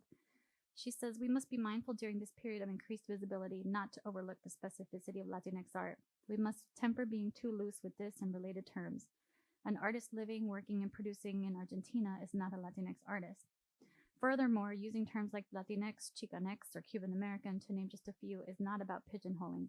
These rich terms speak to historical, cultural, and political realities and serve as strategic interventions that pave the way for visibility, inclusion, and equity. One way we can expand our work is to create networks of museums that support Latinx art and which can strategize, share knowledge, and exhibitions. In other words, Smithsonian American Art Museum, Pérez Art Museum Miami, LA County Museum of Art, El Museo del Barrio, and many other institutions should work together to devise novel ways to rectify previous exclusions, to produce more accurate art histories, and to increase the visibility of noteworthy Latinx art and artists on the national and international stage. So I think that's a pretty powerful statement coming from the nation's Museum of American Art. I'm sad that Carmen couldn't be here, but I'm really glad that she sent those words for us. And now it's the artist's turn. And again, their bios are in the program, but we have with us Hector, Yanira, Adler, and they will all be moderated, introduced, interviewed by Maria Elena, who is here at Pérez Art Museum Miami as curator.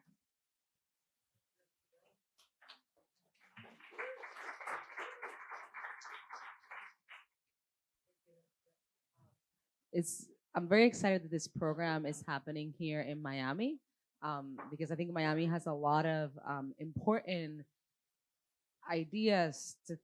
It is also a great site to think about what Latinx means, especially in relation to Latin American art, and also in relation to this institution, which really much portrays, or like Tobias was mentioning before, we really try to be at the forefront of these types of questions. I'm joined here by three exceptional Miami artists, and I would like for you guys to each of you introduce yourself and also perhaps describe a little bit about the work that you do. My name is Adler. I make works about place, landscape, and the sort of narrative that's embedded in it, especially from the point of view of I guess viewing it and experiencing it, or imagining it. That's broadly true. Hi, excuse me, I'm getting over a flu, so my voice may come in and out. My name is Yanira Collado. I am a Dominican born in New York. This is how I describe myself. And my work focuses on fragmentation and this idea of recovery. And I'm so grateful to be here. Thank you for everybody who has put this thing together and invited us to speak. Thank you. Good afternoon. My name is Hector Machado. All pronouns welcome. I identify myself as a Afro-Dominican with a twist because I'm adopted, so I'm very nature versus nurture on this. You know, I grew up speaking Spanish. I was raised by my great aunt, and so I'm Dominican. So that is that. I'm a dancer in a company. It's called Pioneer Winter Collective, and we democratize performance through the unexpected with unexpected bodies in unexpected places.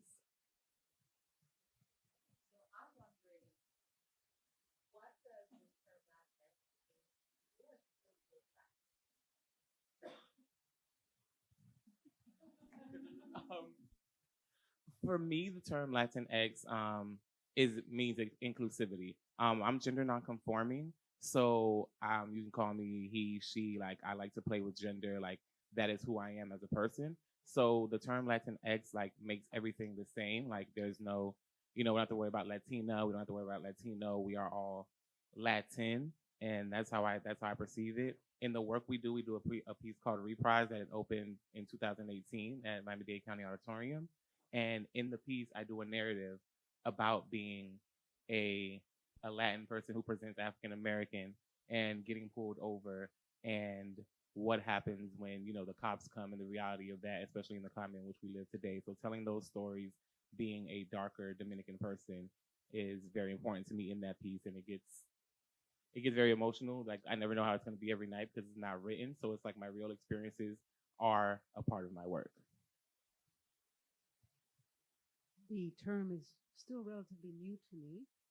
So to me, it's honestly something that I'm still digesting as far as looking at this word and looking at my work through this word. I really feel that it is something that's perhaps for the other, an opportunity for the other people besides myself to write about my work in a way that perhaps makes sense to them. Labels are always about, making sense of something, right? That is complex. And so it is something that I'm willing to have be a part of conversation of, but as especially because I love this idea of inclusivity. I am someone who works with many children of different abilities, and this is something that I really am looking at as far as Latinx, because I do want to include myself in a conversation with someone who's from IT, or from someone who is from who is in North America, who's descendencia is from IT. So it is something that I am honestly still navigating, but it is not something that I'm afraid of, especially with this idea of inclusivity. Yeah, I didn't say before, I was born in Haiti and north of Miami. And I've lived here ever since. The term for me is very interesting. It holds a kind of a redundancy that is good. It's wearing an extra shirt in a sense, and I feel the term allows a kind of a empowerment within to speak from a position, as in essence an immigrant from Namic Latin, which is a term that historical to me.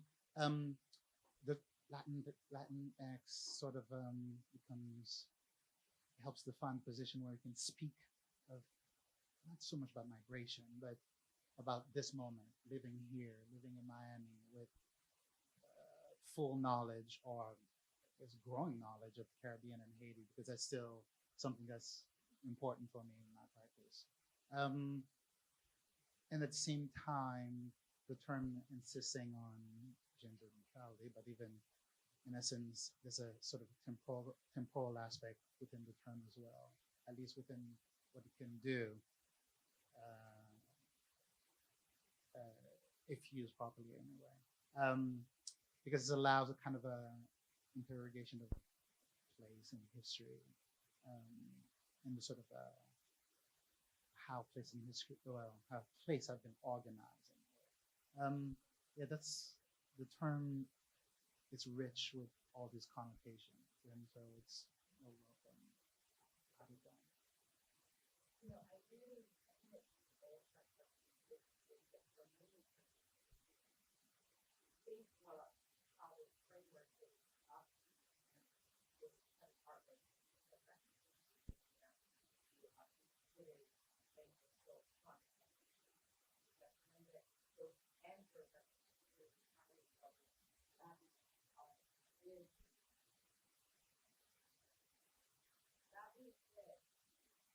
From your standpoint, how is your works pushing the traditional binary of like race in the United States?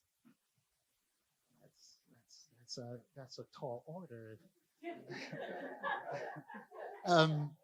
Well, I mean, it's a tall order, but at the same time, it's I mean, it may sound as a tall order, but in this conversation, you mentioned Haiti. I like being in conversation with Haiti. You mentioned Anita, as well as you mentioned, oh, I'm from North Miami. I do this and that. Like those words are already pushing that boundary. yes. I believe earlier. Actually, I have to take my notes from earlier. It matters to get the proper term. The term being racialization being a dynamic process of representation in art and life. Yeah, if racialization is this process in a way, I guess, and you know, all of a sudden it came out of nowhere for kind of a other operation in the 16th century. We can participate in racialization now to be this other thing, I guess. And for me, race, oh well, from being Haitian born, being Haitian period, it's interesting. I identify as Black, and that's it. But I'm also well aware of the context of where I grew up, both in Haiti and the context where I live, where I grew up here also in Miami, where race sometimes has fluidity, or race sometimes becomes an operator for other things, especially to gain capital and power. But simultaneously, there's culture. Culture is can sometimes be very informed by race, from the food we eat to the actual artwork we make.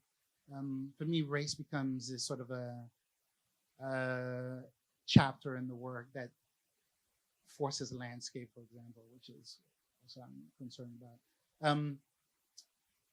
There's a sort of ordering within landscape that in time was racialized, for lack of a better word. And things like certain neighborhoods, in essence, had a particular connotation to it, which were often code for race, versus other neighborhood was seen as, the desired mountaintop cool air, for example, which was a different sort of code for either lighter skin or power, etc. So in reading landscape, and reading the narrative that tend to be embedded in it, we can actually read history and read expression of racial expression. But simultaneously, we can go backwards so that we can embed ourselves within spaces that historically were viewed or had a dominant connotation. So that, neighborhoods, in essence, utopic fields are not just things of mythical narration, but they can be, cited in the landscape that you want. So my utopia is Black, is in Haiti, is in by the river, and I actually have a vision of what that is. The other conditions of what makes it difficult to exist has to do more with the history of Haiti, but I think that's race becomes just one of the nodes to organize the landscape.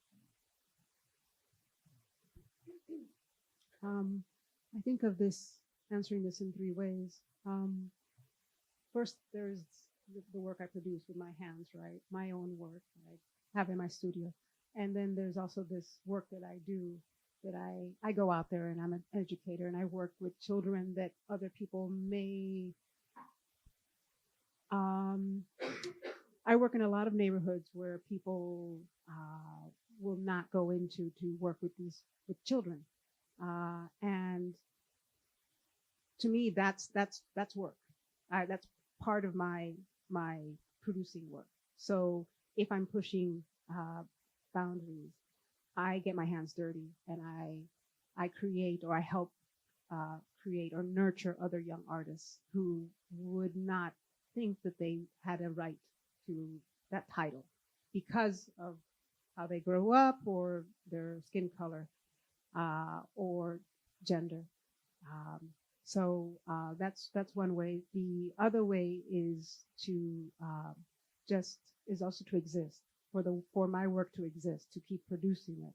When you exist, it's really hard to and persist on that existence. It's really hard to erase you. The other thing is my work is about fragmentation, but it's the essence of it is recovery. So it is about recovery of identity, recovery of lost histories. So in my personal work, I'm always working this, but I feel that the more important and the greater work is the work I do outside of that with other human beings. And I think most of us that are in education and create spaces for other artists, especially young artists, feel that's really where we do the most important work, because I could show my work in a museum, and that is very important that people see my work in a museum. People see people like me in a museum, but it is a small audience compared to what you can do outside of that with young people and with some adults too. Yeah, with many adults. Sorry. When I think of race, the first thing I think about is Issa Rae's statement, "I'm rooting for everyone Black," because that's just what the truth of the matter is. For me, I identify as Black and Latinx. And in the work that I do in the collective, I'm the only African American and Latino person. Like, there's other Latino people in the company, but they're fair skinned. I'm the only one, who's an amputee. I'm the only one who's in a wheelchair. So when I look around the room, my whole thing is like, how can I get other people like me in the room? Because I'm telling my story, and that's one singular story, but how can we tell more stories? And like, that is the work that I want to do, because like, telling our stories and getting it from different perspectives is beautiful to me, because I love to collaborate. Collaboration to me is like the best thing in the world. And I'm working on a solo right now called 1310, because when I was trying to commit suicide after my mother passed, I was in a diabetic coma and my blood glucose was 1310. And so I'm creating a solo work in which I'm telling my story of how I got to that place, from being adopted, from being in jail, from, after my mom passed and like I was borderline about to, when all this was happening, I got evicted from my house. And in LA, it was like just telling my story of that and how I have overcome from the depression, because a lot of times African Americans and Latinx people always think that, oh, you don't have to go to therapy, just pray about it, just light a candle and do a ritual, and baby, everything will be all right. You know what I mean? When the blood moon was on, they was like, baby, where's your candle? We're going to the fire pit, write your things down and put it in there. And we don't think that we have to go and get but mental health is a real thing, and counseling has changed my life, and I've never been depressed a day since.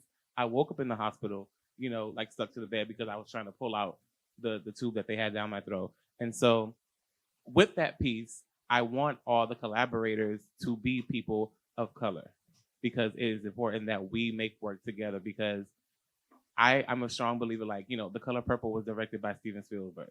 You know what I mean? Why was it not directed by an African-American director?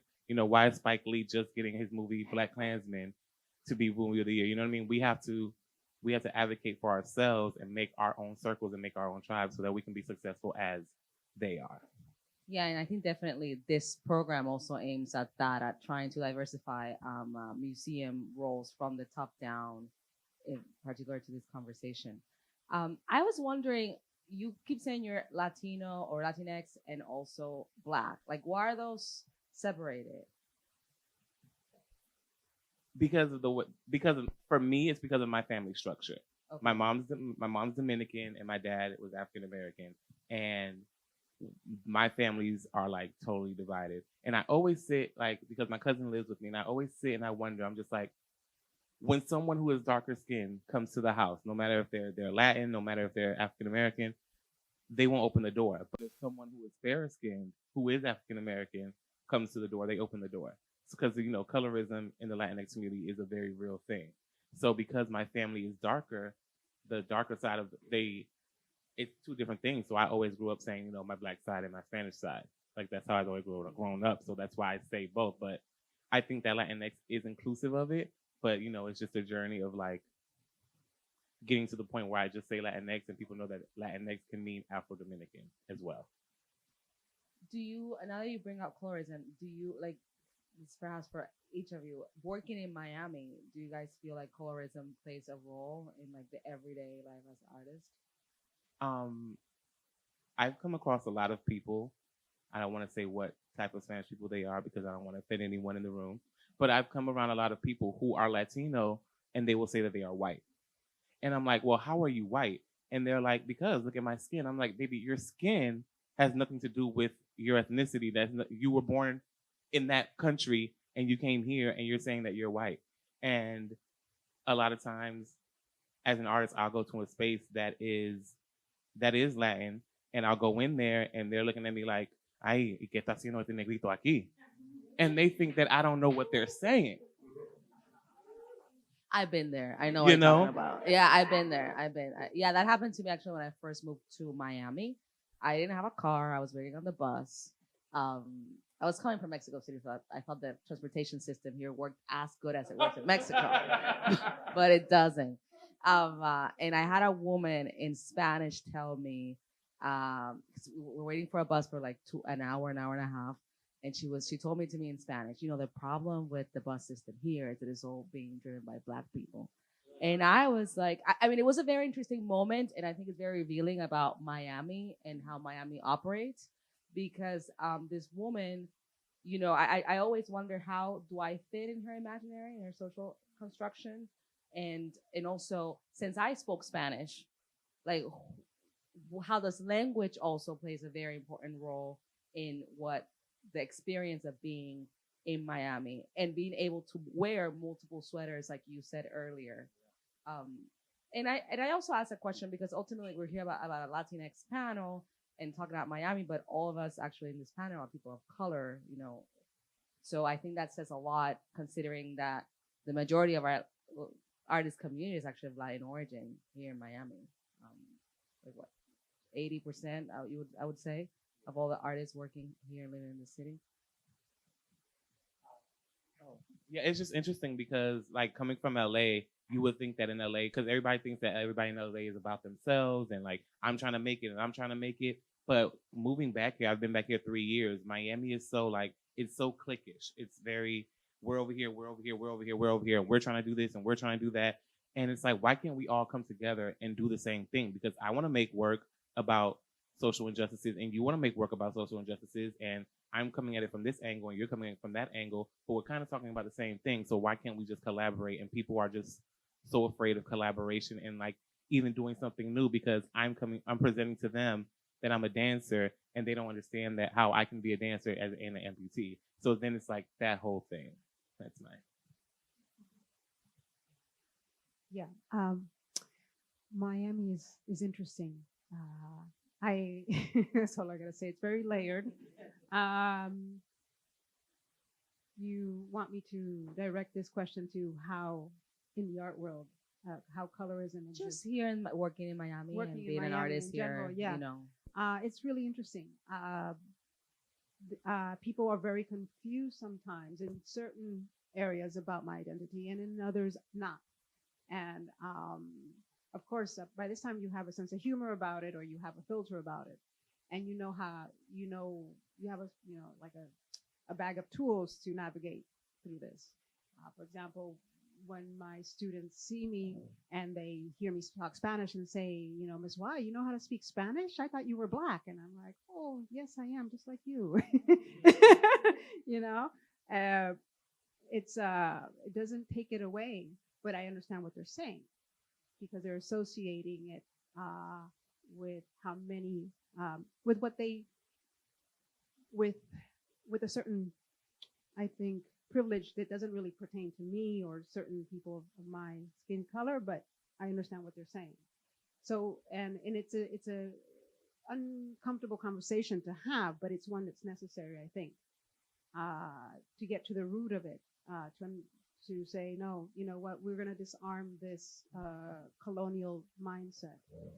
So, so Miami needs to have more conversations like this about all our tones, voice tones, skin tones, hair tones, because we have we have more things in common. We are one thing, right? That's the idea behind this, is we are this one thing, and Latinx is trying to serve like this umbrella that serves us all, right?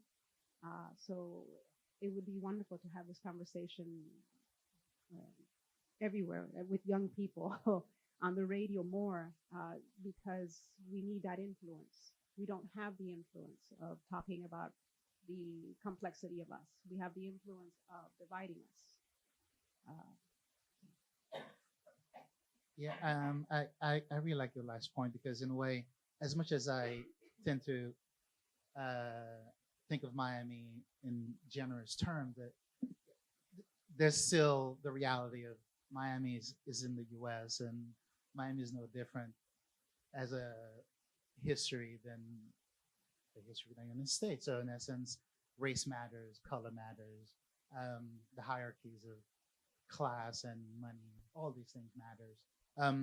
But I do think the negotiation in Miami, it's a little more fluid, right? I don't speak Spanish, but in a way, I do believe in, you know, my broken Spanish sometimes is disarming. So, and that's a necessary thing. But in a way, that is kind of a negotiation of people to people. If you try, sometimes your ovations are well received, and sometimes they're not. And in a way, that's what I know about Miami that I don't know about the rest of the country, which also gives me a bit more comfort of being here, of navigating here, versus other places. But another thing about, I think Miami at large, or for that matter, the art world at large, and Miami has to do with the sort of, I think the art world mirrors sometimes the connotations of racialized perception of the larger landscape, because the art world is also made of people who also live here, whose level of knowledge of one neighborhood versus another is, you know, is up and down. So in a way, yeah, I tend to be generous about Miami. I tend to be extra generous about the art world, but there is still work to do in truly locating, what is what and what belongs where, and what sort of value we want to assign to this, to that, versus that, or to, you know, to one neighborhood here as opposed to the water versus other neighborhoods who are further away. Those things still exist, and they're sometimes not explicit, but they tend to appear when we talk about artwork, when we look at an image, or when a name of a neighborhood comes up. You know, what the connotations sometimes are not too far from how popular media speak of certain neighborhoods, and I think we could do better. But I think that what's interesting, what you guys are describing, is that this Latinx art conversation really enriches itself from regional perspectives. Because perhaps as we keep building this umbrella that you're describing, Janita, each part of the umbrella actually is very different, what it could look in New York versus what it could look here in Miami, with the dynamics that we have here in our city. I'll say that's true. Yeah, no, it's going to look very different. Miami is very unique. You walk outside and there's just so many tones. We're not always working together with those tones, but you know, it will look very, very different, and that's fine. Each place has its own culture or its way of handling things. But that is interesting to think about that, because I myself was just thinking about Miami, of course, in my mind. But yeah, how would that look in Minnesota? How would that look? Would there be the kind of level or acceptance of inclusivity there is here? Because there's just so much here. So that is interesting. Yeah, I definitely agree. I went to FAMU in Tallahassee, and the Latinx community in Tallahassee, when I was there, was just it was really non-existent. It's like you either, to be honest about it, you either went and hung with the black kids or you went and hung with the white kids, and it was like the Latins didn't really hang together. And so it's very interesting. I just thought about that, and going to FAMU, it's like all my friends were black, and I was the only Latin person in my core group of friends. So it was like really interesting, like how we bring together people in different areas. Well, we're still in the south of the and not this was segregated until not so long ago. Um, so that's also part of what you're describing. Since we have artists here, I also want to give the audience an opportunity to ask questions. So I think that they're always kind of like some of the cool people to talk to. So if anybody has a question, please,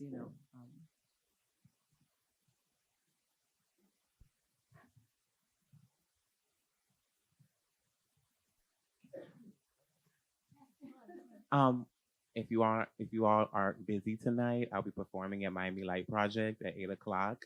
It's free, and it's gonna be an evening of different duets, and yeah, it'll be really good.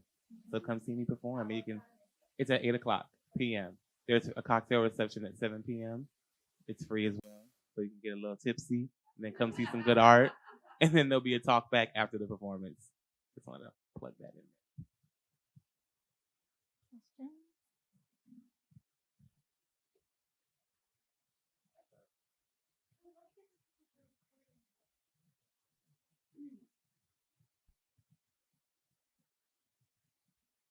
They're just sort of thinking about one of Maria Elena's questions, or sort of navigating like a Black Caribbean space versus a Black African American space. I think of your early work as kind of a flaneur, and then your project with BLCK, which was sort of channeling an imaginary or possibility of a African American political party in Miami, and just wondering. Those choices and negotiating those choices in your work, The early work had to do a lot with the sort of language within my mind, and the sort of defining marks and gestures that can signal a poetic space for me to work in.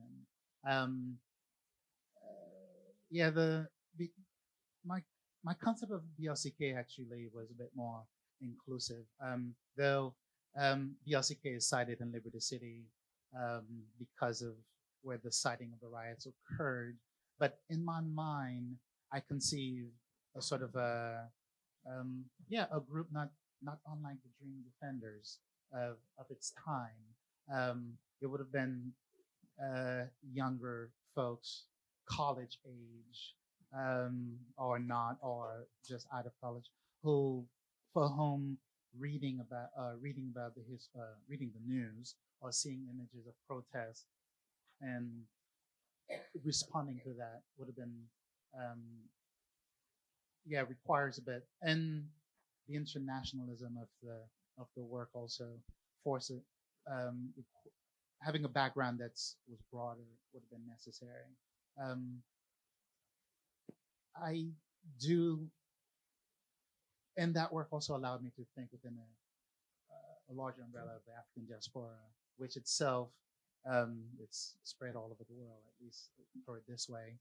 The sort of convenience of these sort of choices allows very specific entry points to make statements about political moments, and also framing discourses that are both sensitive to both an immigrant or someone who lives here, or to someone who can read Spanish, or someone who can read French, or even someone who assert Creole as the language they're speaking. These sort of these sort of cultural choices sort of came later, and in the earlier work, though, seemed to be more influenced by the notion of flaneur, which is sort of defined by Europe and in an earlier moment. For me, also, I wanted to restage that in the U.S. as an immigrant, as well, forget the US. I wanted to restage that in downtown Miami, an earlier version of this iteration that was less populated, and that itself signaled a different possibility of what an urban landscape held, and what an urban landscape at after dark at night can signal.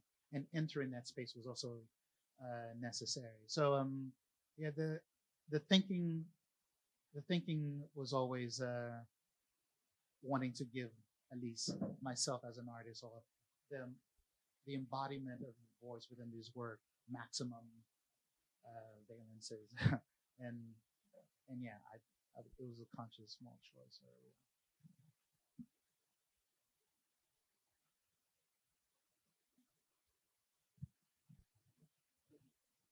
Question?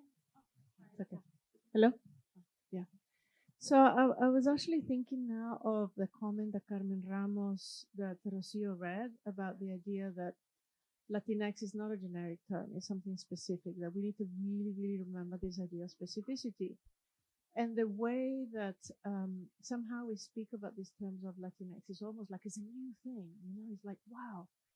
I mean, basically what we've added is an X to make it more gender kind of open in terms of the hierarchy between, you know, women and men, and also gender fluidity and all that. But, you know, what, for example, you know, the three of you, because, you know, we come, you know, we're migrant people, you know, the references you have, if you came from Haiti or the Dominican Republic. So in order to truly belong into this kind of family of interlocution and dialogue, there is also a need to kind of understand this kind of broadness, and also the history. What are the references? You know, the statistics that Rocio read this morning, the things that Carmen Ramos said, basically tells us that there is an incredible amount of invisibility. And the way we are talking here seems to be like, Miami, it is kind of panacea. I was here before, and, you know, it wasn't such a panacea. I had to go to LA to understand what Latino or Latinx and Chicanx art was. So for me, that was actually as a construct, as a possibility, as a framework, for me, it didn't exist in Miami. At least I wasn't it didn't actually push me to the need to actually comprehend that that was a thing. And part of it is because of this lack of knowledge of the history. You know, what happened in the 80s and 90s with multiculturalism? Why did we become averse to the idea of the Latino and so forth, and the migrations of people in the 60s and 70s, what kind of history there was? So for me, you know, I'm interested to understand, you know, in this idea of diaspora, what are your references, you know, the reference and, you know, the possibility of belonging into this kind of broader family, you know, when we have, you know, this need of really truly reaching out. I mean, I live in California. It's a very, very different landscape with Chicanx art and so forth and whatever. So, you know, broad to specific references and so forth. And this is an old term, which is added an X. So do we start to belong now, or did we belong before?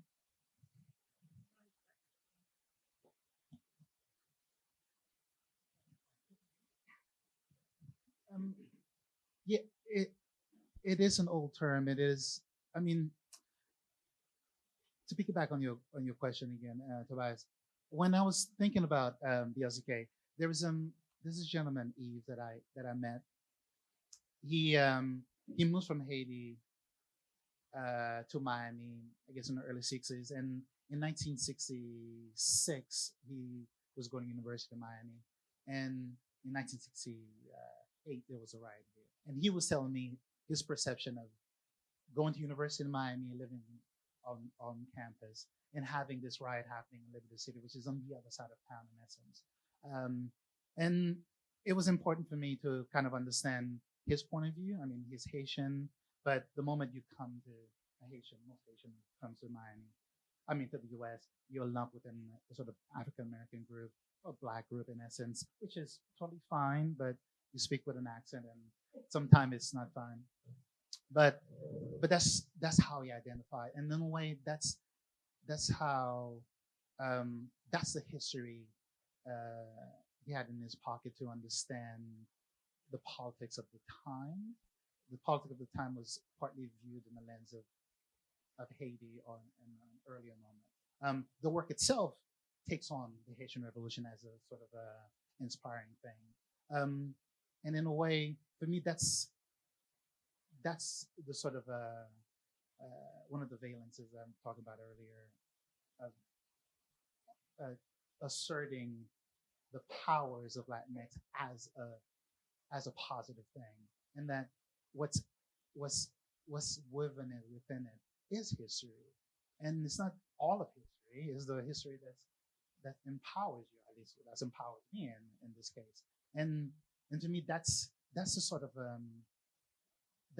thing that is a bit more pronounced, at least in a forum like this, right? Making work, thinking about my status as an immigrant, thinking about negotiating, thinking about leaving the country and coming back, and what that can possibly mean if you travel on a Haitian passport. I don't know. I don't really care, but at the same time, I kind of insist on it. Right? I want to make work within that framework, and I want to view the world within that framework. That's the sort of knowledge that's important to me, and that's sort of knowledge that I think is expressed here. And it's a knowledge that's also expressed by other people who are, I don't want to phrase, that are less prominent, I should say. Small business people who leave the country and come back, or who may have difficulty coming back. For me, this is kind of a history, I think, as a lens, to borrow an earlier term, that can become pronounced and when interrogating how we view work or the sort of position that I take in order to make work. When I moved from Miami, and I lived up north in Chicago and Penn State for a while, I lived in Chicago for 10 years. I then came to study more about what it meant to be Latina. I appreciated it more. I didn't do that when I was here, and you're right, there isn't this rise of let's study this history, of what we are, It took me leaving it to see it more, because here I was surviving. My parents were surviving. I'm in a position to thrive. So therefore, I have opportunities for education and self-inventory that they did not. And I think that happens to a lot of us here. That, we have a lot of people coming into Miami, and most of us have parents, grandparents who are surviving, and they don't have the time or the opportunity or think about opening up that page. What does it mean to be a Latino next to a Venezuelan, next to this person, next to this, or next to someone from IT? And I wish that was there more. I wish that we had a history of that, like New York, where you see that a little bit more, or in other places, but we don't. But I'm lucky, and my generation is lucky that we can thrive and take that inventory. And this word, you're right, it's not new, but it is new to some, to many actually. And that's perhaps why we're having a conversation, I think, right now, because it is a new idea to some. And having a conversation where we're not fearful, and we act despite our fears, despite making things uncomfortable for people, is, I think, the best solution that we're doing right now. Because I can tell you that my students right now, my teenage students, know this word. 7 years ago, my students who were struggling with gender, identifying as Latina or not knowing what to identify, don't know that. So I think it's about being in a place where we can thrive and not just surviving. We're very fortunate, I think. I totally agree with what you said about we already had it. We just put this X on it. But I think that we live in a time now that everything has to have a label. The LGBTQ has gone from the LGBTQ to the LGBTQIA plus SS. It's like all these letters, right? Because we want to include everybody, and inclusion is great. I think it's beautiful. And I was talking to a friend, and she was like, the term Latinx, she has, it's bringing everybody together. It's inclusive. But when you hear Latinx, the X is, more so a masculine thing. So it does taking the A away from the woman now not give her as much power as she once had. And my mom was Dominican, and she was the love of my life. Like, you know what I mean? Like, she was the strongest woman I've ever known. And so I started thinking about it, like, does it take away from that? So it's like, while we're trying to make everything inclusive and we're trying to, give everyone a voice, which is beautiful, and I love it, sometimes it's just best to leave things the way they were. Not saying that the term Latinx isn't good. I mean, I like it. I like it because I'm about inclusion and inclusivity. But maybe, some people come down on people who now it's like a thing now. Well, why are you saying you're Latina? You're Latinx. Like getting rid of the A and the O. Like, let people say, let people use the word the way they want to use it, because it's still, like you said, it's saying the same thing. So if I identify as Latino, you identify as Latina, or you identify as Latinx, it's all the same thing or on the same parameters. So, yeah, I don't sound ignorant, but it's like, I really think that, it was already, a lot of things are already there. The term, there's nothing new under the sun. Like, sometimes we think that we're creating something new, but it's already been done somewhere else, and you'll find the evidence later and all this and all that, and you never even knew why that happened. So, yeah, I hope I don't sound like I'm bashing the term, but it's just a reality that. Okay. I just wanted to add something very quickly on this question, and then I'll pass it to the next question and for the audience.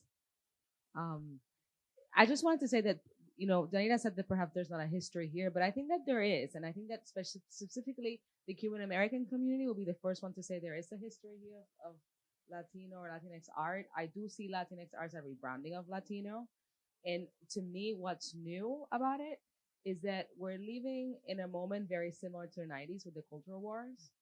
And it's that all this stuff is coming up again and again and again. But what we have new that we didn't have then, I mean, I was a baby back then, but is the knowledge of what happened to that moment, specifically to the Latin community in this country. And how can we, from our positions, how can we now rewrite that on our own terms with that knowledge of how the 90s, how we ended up in those discussions of the 90s here. So the next question.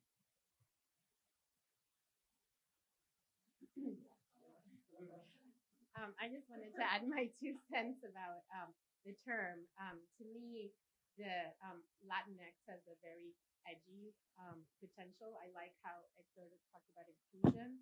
To me, the word Latin is fundamentally problematic. It's deeply Eurocentric. And so for me, Latinx isn't just like Latino, Latina. It's like Latin with a big X through it, and a kind of empowerment of building something different. And to me, Latin America is typically seen as a monolith. And so the way just taking the term Latin and perpetuating it without criticizing that original term is something that I'm advocating, that we need to be more critical of the term Latin. And especially the exclusion of Black Latinos and Haitians and other Caribbean people from these conversations. And so to me, something that's really beautiful about this again is just that the makeup of the audience, without calling it like Afro-Latino, artists. And then my question was for Hector, and I was really struck by your anecdote about calling, telling somebody who's Latino that they're not white, and that it's just interesting because I think in Miami there's it's different from the rest of the country where that whiteness is something that maybe we need to unpack a little bit more. I lived in LA for 8 years, and the Chicano people are very proud of who they are. They're Chicano. That's what they are. That's who they are. And it's very, it's sad. It's sad to come to Miami. I was born and raised in Miami. I went to Miami Northwestern Senior High School, in the inner city, in the drama program. And even in that program, so interesting. I just unpacked this. Even in our program, it was very I was in the middle. And then there were the Latino roles, and then there were the Black roles, and then they were like, okay, well, Hector, we'll just give you something special to do that'll put you in both of those places, in both of those arenas. You know what I mean? And so but then the Latinos that were in the program that were white passing, okay, well, you're gonna play white. And none of them ever had a problem with it. And I've always had a problem with that because one of my close friends who was in my class, she's Cuban, and the colorism, she never met her grandparents because her father was a fair-skinned Cuban and he married a dark-skinned Cuban, and they said, we're never gonna, like, if you marry her, that's it, you're cut off. So she didn't even know her grandparents. And so to know that about her and then see another Cuban playing white is just like perpetuating that cycle of the colorism and like accepting the whiteness and thinking that the whiteness is right as opposed to accepting your Latinx heritage. Thank you. Gonzalo has dispensation to speak. I'm using my friendship power here. No, I wanted to add to what Tatiana said, and from my queer hat here, I'm still Latinx, but sort of I think queer and Latinx are very similar constructs, and what's amazing about queer is the community has evolved the definition to a point that queerness resists definition, and I'm amazed how artists in the 70s, 80s, and early 90s did not have language to identify themselves, right? They were either gay or lesbian, and queerness had given them the freedom to identify themselves beyond sexual preference, beyond gender expression. And I wonder if the minute we start moving from Latino, Latina to Latinx, we are doing just a mere sort of a politically correct term, or we're really liberating Latinx in a way that it could be as fluid as queerness is, and really look in an intersectional way, some of the problems that Latino had for so many years, which is about migration, it's about race, it's about ethnicity, it's about class. Just putting out there for everyone. What I like about Latinx is that it speaks about the U.S. and it's really about the experience of Latin heritage and how it's transformed and evolving from a U.S. perspective. And that to me is where the enriching part of it is, because there is a difference of, I see all of your works that you're not are solely alluding to or referencing Haitian modernism, Dominican modernism, or this very, heavy histories in Latin America. You actually are talking about things that very much express your enculturation in this country, which is what I appreciate. Where I see the challenge is how nationalism plays within our communities. Because, I'll say it. I'll say I'm Puerto Rican, that's what I'll say very loudly. Also, I was raised in Puerto Rico, and my life right now, a majority of it was mostly in Puerto Rico. 10 years from now, maybe I'll be fully Latinx, who knows? But that's also the beauty of identity that is always, and culture that's always transforming, and it's not a fixed thing.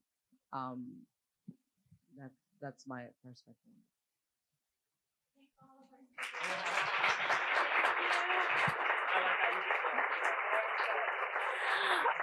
Okay, so stay with me here, you guys. We're in the last 15 minutes of our speakers, closing out our day. I'm super excited to introduce to you one of the greatest of all times, Professor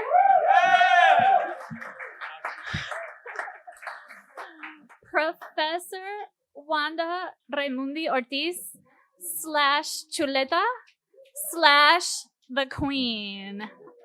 So I'm listening to what folks are talking about today, and this idea of U.S. Latinx, and I think that the phrase helps someone like me. Anyone who knows my practice, from Chuleta, from Huepa Woman, the anchor of all of my work is that. Oh, hi, Julian. Hi. How you doing? I haven't seen you in a long time. So the anchor of all of my work is kind of being in the fracture of multiple worlds, right? In what the word that we use in academia now is intersection, right? But before I even knew that was a thing, I just found myself in the fracture, right? I was this light skinned presenting Puerto Rican who lived in the hood, who listened to the Clash and house music and old school Puerto Rican music de la montaña, and never fit in any place. I was wearing combat boots when people were wearing, stretch jeans and Nike shoes. And so I never fit in anyway. And I find myself still in this space, right? As a US Latinx artist, who is probably not Puerto Rican enough to live and function in the island. And while light skinned, I'm still too ethnic, and not passing enough to pass as a white person. Not that I'm trying to, sorry y'all, but that's just not no, it's not part of the program. So I've built my career in this fracture, like in this space where I'm kind of embracing being in the middle, in between, or ni de acá ni de allá, right? Not in, like, neither here nor there. So I had so many things I want to tell you, and I have such a small amount of time to do it. I'm just gonna show you cool pictures. Because I said so. That's why they're cool. Not so. This is just one of, and I kind of put it in the slideshow. I put some more of my drawings because people don't really see my drawings very much. I think that between the chuleta work and if you don't know, just Google it. Between the chuleta work and the Pietà project and all the recent works that I've been doing, kind of under the umbrella of radical empathy, I think people forgot that I know how to draw. So that kind of made me go back to basics. And so this is one self-portrait. It's, well, let me just go through the damn thing. How do I make it go? Help. The arrow key. Okay, now what I did it. I broke it. No, I didn't. Psych. All right. So I started thinking about royalty. I started thinking about the reinas and this whole series of performances that I've been doing, where I started doing this series of performances of where I embodied and created these archetypes, these royal archetypes that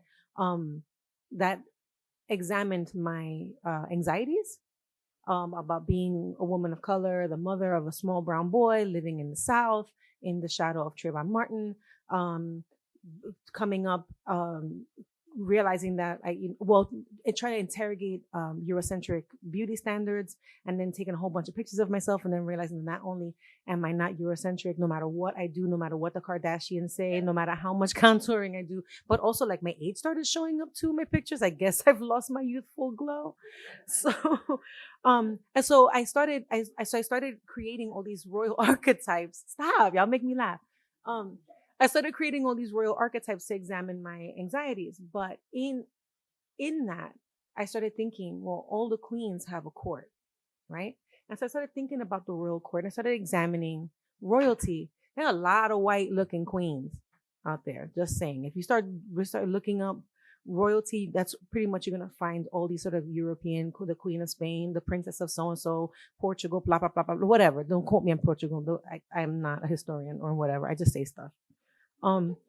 But I was really interested in the crowns. I was interested in the regalia. I was interested in the poses and the gestures, and interested also really in how, as Puerto Ricans, we have no royalty, right? You try looking up caciques and taínos, and you're not going to find much, right?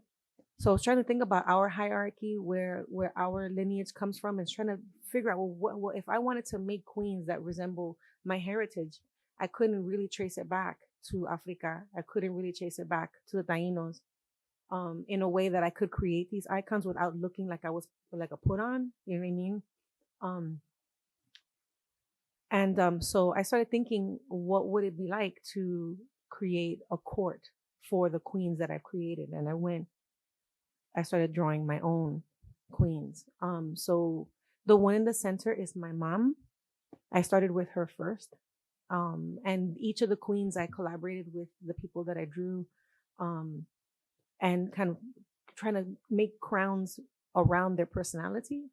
The one of my mother specifically is important because my mother was never allowed to learn how to read or write. So my success as a literate first-generation New Yorican college professor from a woman who couldn't read, not read English, couldn't read. Take a minute and look at your phone or whatever you're looking at. And imagine if you can't read it, right?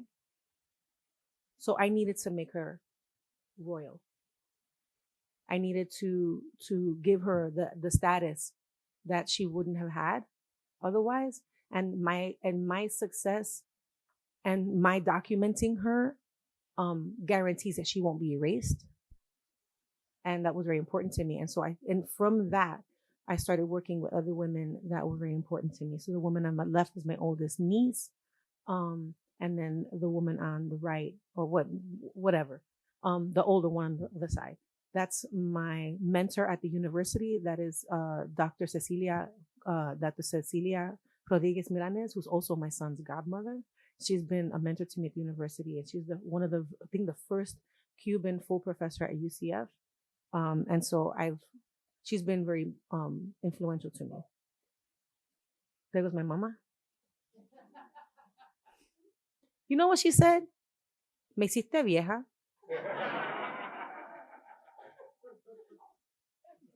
So for those that don't understand, she goes, "You drew me old." Like, wow. It's like, thanks a lot. So I keep going back to these drawings of royalty. Kind of some of them are more abstracted. I keep going back to the crown, the hair as the crown, the hair as our jewelry, as our adornment. If anybody has ever paid attention to my work really deeply, all of my characters, even Chuleta, the head is adorned, right? So that I didn't pay attention to it at the time. I was just kind of working through my practice, but recognizing that hair politics had a big part in this adornment. Hair played a big part in my adornment.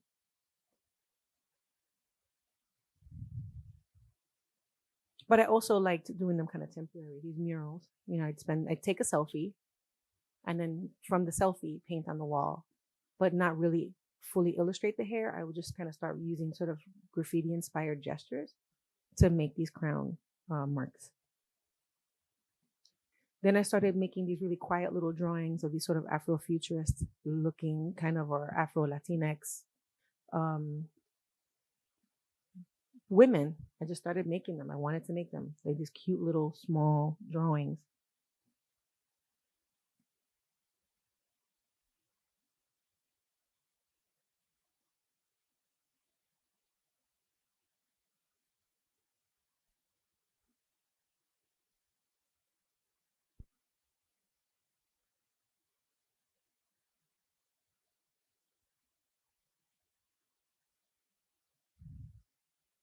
That's my son. He's cute, right? I asked him, I said, I tell him, "Why are you so cute?" He goes, "Because you made me that way." I'll take it. So the second batch of slides is how I teach in my classroom. And I feel like it's relevant to talk about here because of my position as this Latinx, US Latinx, first gen New Yorican, first gen college graduate, first gen professor. In the classroom, I teach a class called Mixed Media, and I call it Cultural Spackle because I'm trying to fill in the cracks in the education. And so I find that I end up teaching, I teach about Guadalupe, I teach about so many people that, I talked about Adler's work, I mentioned, seriously? No, is that for real? I was like, dang, I thought I was doing good. So I try to present to the students artists that are living and working right here, right now. There aren't dusty old things from way back in the archives that no one, I want students to see themselves in the work. And it's really important. I recognize my position at the university as one of the few people that's going to bring them something that's in real time, that artists that look and sound and move like them.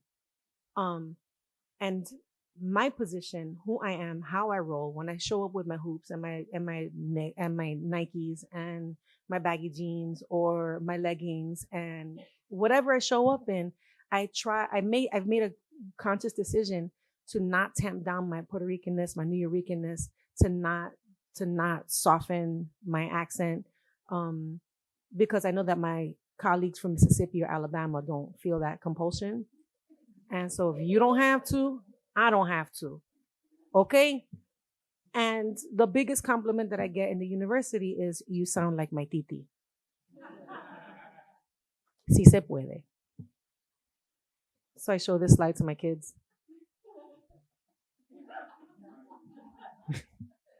I love him. You want to take my class? Anybody want to audit my class? Hey. So one of the things that, as a faculty member and a Latinx faculty member, is the idea that we have to mentor our kids, and the invisible labor that happens when you're working at the university and looking the way I look like, and looking the way Guadalupe looks, and looking at the way Rocio looks, and making these decisions to be in ourselves and be who we are. We are going to be charged to mentor kids, right?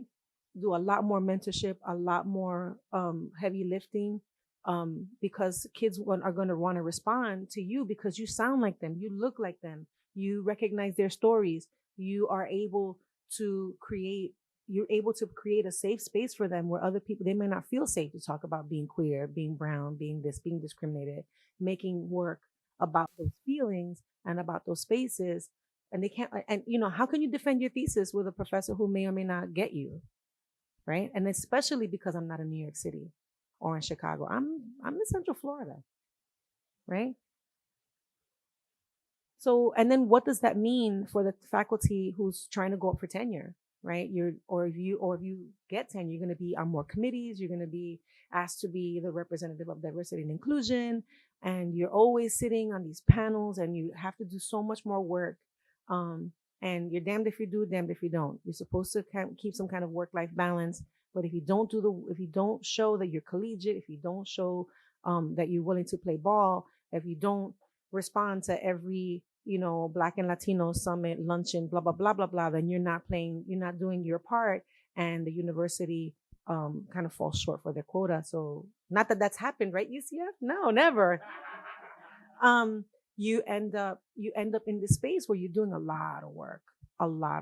I can't tell you how many independent studies I do, and how many, individual mentoring, and it's a lot of work. So I try to use my class as an opportunity to create self-expression. So Guadalupe, you should know the work. The young woman who's eating the hot dog, she studies you. You're in her syllabus. Yeah. I'm so like squishy right now. I'm so happy.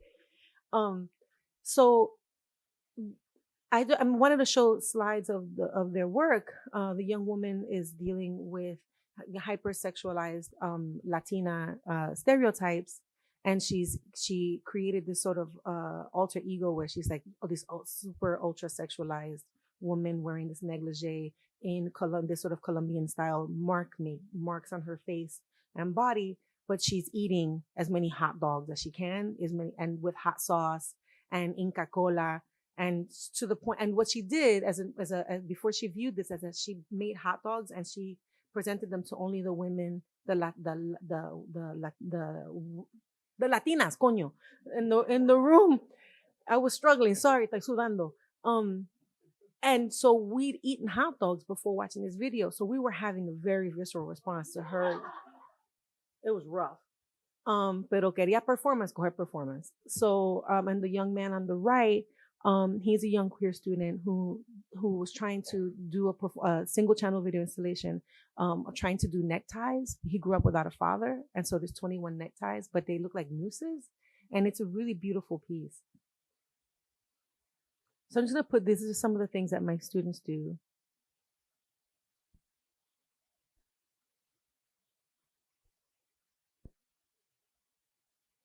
So this is a piece where I have my students do a project where they have to do a work with paper on paper's terms. And I put this slide in there because I want you to see that this particular student, what she did is she started thinking about the newspapers and the hundreds of people who are found whose bodies or remains are found in the desert.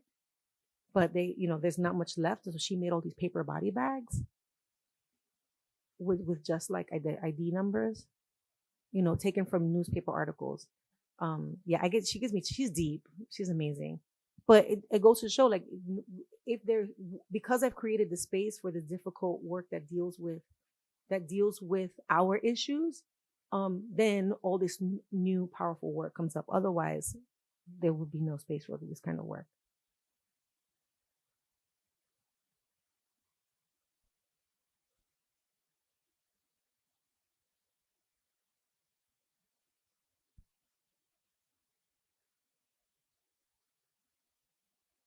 So that like Abigail DeVille, Nikki S. Lee, Janine and Tony, Carol Walker. Oh, who's that? Any questions? Any quick questions? Thank you. Oh, I meant that. Any questions? I got 5 minutes.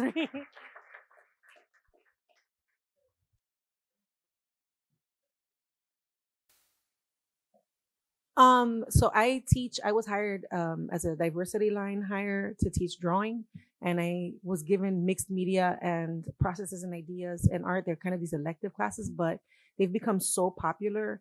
And what's happened is that the content that's created out of these classes has revealed a very big gap in our departments in not addressing contemporary practices. And so the classes are being moved from elective status into like the core. So now we're trying to make it so they have to take the classes so they have a more informed contemporary practice. Child, I got a flight to catch. I gotta go. I wish. If I had more time, I would stay.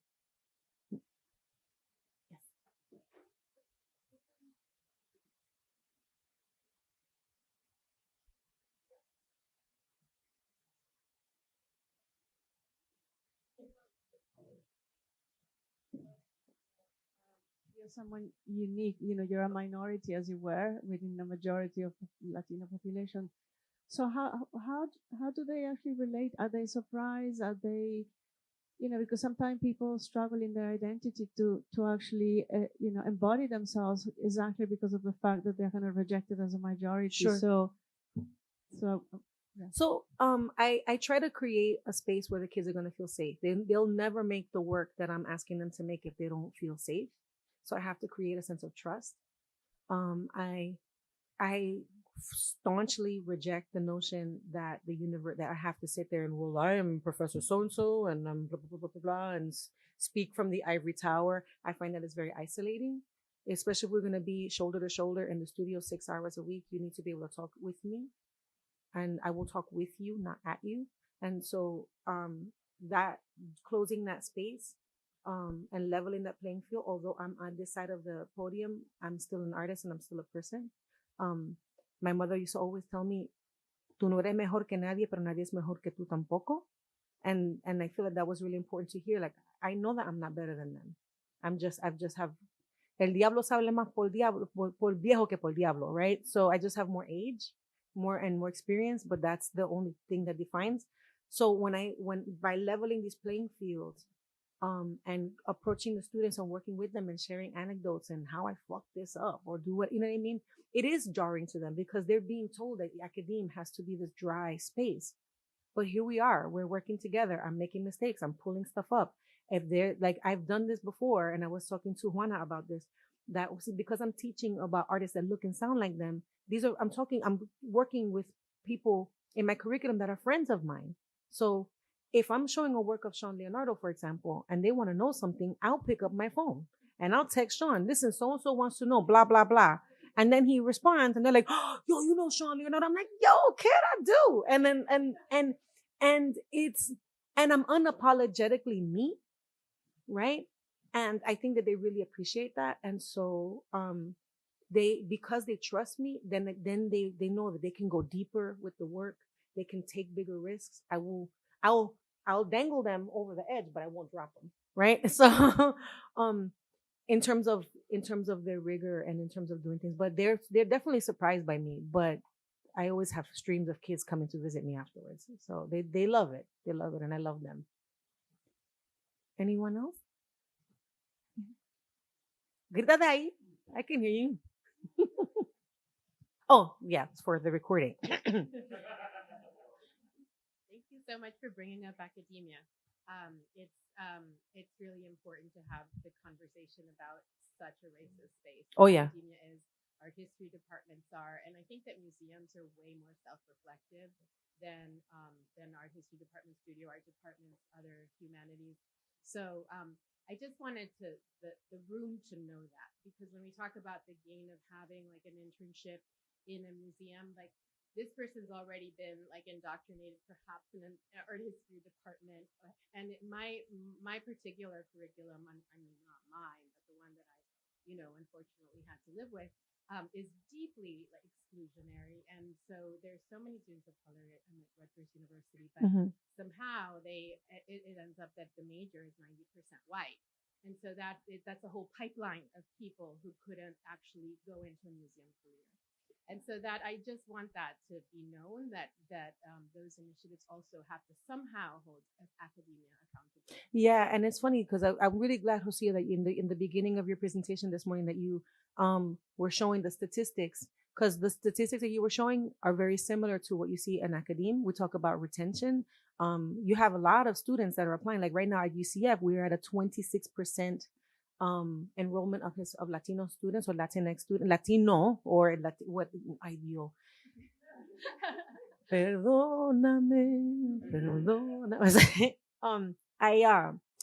We're at the 26%. We're officially Hispanic serving institution, but the faculty ratio is not the same. We have plenty of Latino and Latina people, staff positions, but the faculty you have like in adjunct positions more than in tenure earning positions. And then to make it from associate to full, that's a whole other ball game. And so you struggle with attracting the right faculty, and then retaining. So that's the big thing that I know that at my institution, that's the big push and pull of negotiation. How do you attract the right talent, and how do you keep the talent? So when the president of my university, when he was then provost, asked me about how do I feel about Hispanic serving institution status, I said, well, what are we serving? I was thinking about food, Hispanic serving. So what are we serving? What's on the menu? Then if we're thinking about how you're going to serve, then you need to look at what's on the menu, what's missing from the diet, and how do you attract your faculty, like your new faculty, like, and so there needs to be a shift. The tide is turned, the things are changing, and you have folks that are not going to want to work in an institution if certain things are not already in place, So that's really important, and I'm so glad, José, that was a big thing. I don't want to keep talking. You said 5 minutes, 9 minutes ago. Thank you so much for having me.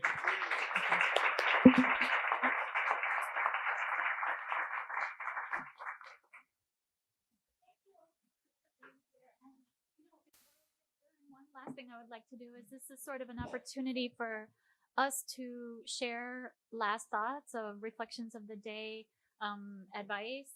And what I like to think about is how can we move our work forward? How can we help the field to change? What are the ideas we can share with one another from all the work that everyone here has done? I think that's the important part of this convening. And so this is a good time, I think, if we want people to make comments or ask questions of one another. I would be deeply appreciative of anything that you'd like to say about anything Latinx or otherwise. Museums, institutions, artists, art history, performance art. Yeah. Wait, let's do... One thing we should add to the conversation, which is sort of the preface and then the conclusion, I think, of all the conversations we're having is one is just forget for a minute this room and the needs that we have, as scholars, curators, you name it, right? And look at society and what's missing in our society, what's happening, and then look at the work that we do, and then look at how that work that we do really makes an impact in that need and in our society. Because if we don't want to be seen as a whole bunch of, people trying to claim, more resources for our own communities, we need to make a case of the importance of, I think the work is a means to something else, it's not an end. And the way we've been talking about it is, it's as an end, not as a means. Sorry, as an end, not as a means. And I think what's missing a lot in these conversations is, what's the impact of all this work has in larger communities. And probably I think like that because I come from education and public programs, not necessarily curatorial or scholarly academia.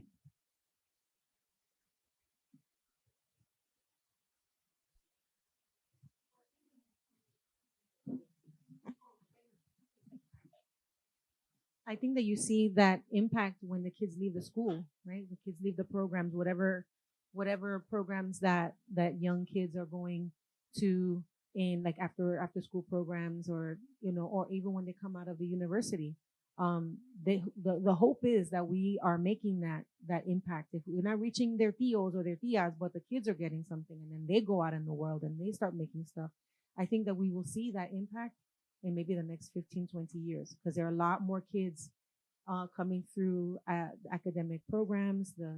Like our school is bursting. We this year, 67,000 students are enrolled in our school. We're the second largest in the nation in terms of enrollment, and I'm pretty sure that those kids are going to go out and hopefully do something meaningful. Now, what do we do as the people that are inside the institutions? How do we create opportunities for them to be active if they're not quite yet? Like I have students that like the woman that I mentioned with the hot dogs, that woman wants a career in the arts, right? What can arts institutions do to create these like entry points for young artists? They're not the little kids that want to do calaveras or whatever. Not that there's anything wrong with doing calaveras, but they're not so young. But then, how do we massage that? How do we create these spaces so that the kids can do stuff where they can have interactions with museum curators, with programming that's just a little bit higher than just an after school to give the parents a break, right? And even if that's what it is, maybe you have like a parent date night, right? So the parents come, they drop off the kids, or they're doing something, the parents on one side and the kids are doing something else, but it's something that's so that it's engaged, right? So that you're doing something that then cultivates. But then what? So then I'm just going to put that back out to the folks that are here that work for major institutions, to think about what can we do that will be actually engaging, in a way that's meaningful. Because we're gonna, we have one foot in the grave already, right? Sorry. Yeah, I just want to add to that because I think that's totally right to think about how do we engage it, but then how do we measure it? I mean, I'm embedding it in this. Yeah, I'm embedded in social work school and in a public university, and so alongside of what we're doing at the gallery is we're looking at social workers who work in bureaucracy. They're working with so many systems that are already in place, and and then we're bringing in artists, and our community's coming in, our audience is seeing this. They're crying, they're writing, in our booklets. We're really, I believe that the work we're doing is really making an impact, but we don't know how to measure it. And how do we measure culture? How do we measure emotions? And that's what I'm posing to you all, because I need help figuring this out. So I think about that every single day. It's like an obsession with philanthropy to think about measuring outcomes, and how do you measure the effect of a dance or a piece determines of music. funding, and Yeah. that determines how you get this. And then when you more work in money, the donors. institution, you see it all the time when groups of people of all ages come through and their response to artwork and the kind of conversations that are generated by our response to something. So it's something I think we all need to help each other think about how to measure. Oh, Gilbert. Gilbert, Phoenix Art Museum. Thank you so much for inviting me to this convening.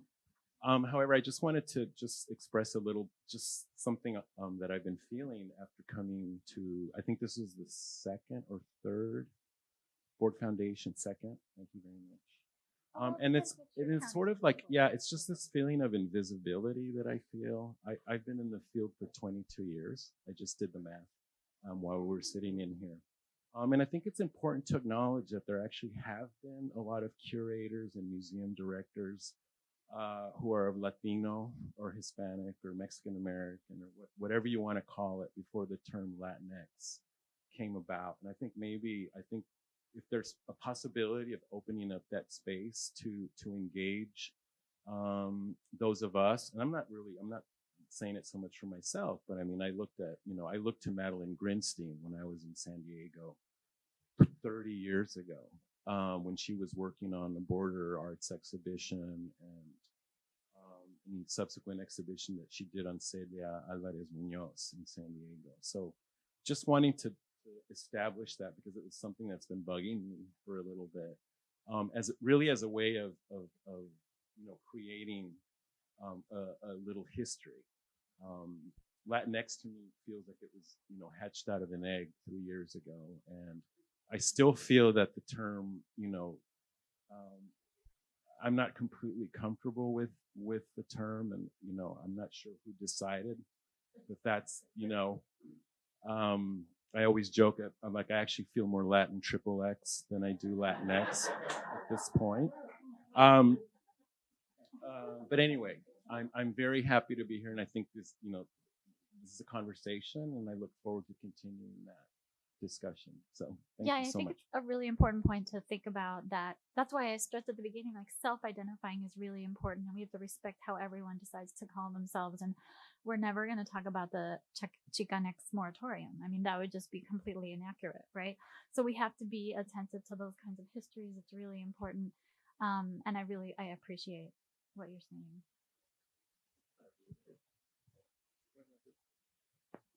I think it's often, I think that's a very good point, meaning at this point in institutional histories or in the art world, there is a history of individuals who've done tremendous amounts of work, many of who have been forgotten, or we remember the institution or what's left of the institution, and those individuals, the history of their practice, needs to be resuscitated, because they can serve as models for younger professionals, and to say that like these issues were addressed in a certain way, and the results of it, you can see the whole history of what happened as an example to strategize with or against, or those are very important histories, the professional histories, and just as I know in my own life, I've looked to Mari Carmen Ramirez has been she was the only one writing in English when I was interested in these things, and just or those models become very important for other generations as possibilities, as imaginings. Hi, back here. I'm Veronica Shotman, and I'm from the Open Society Foundations.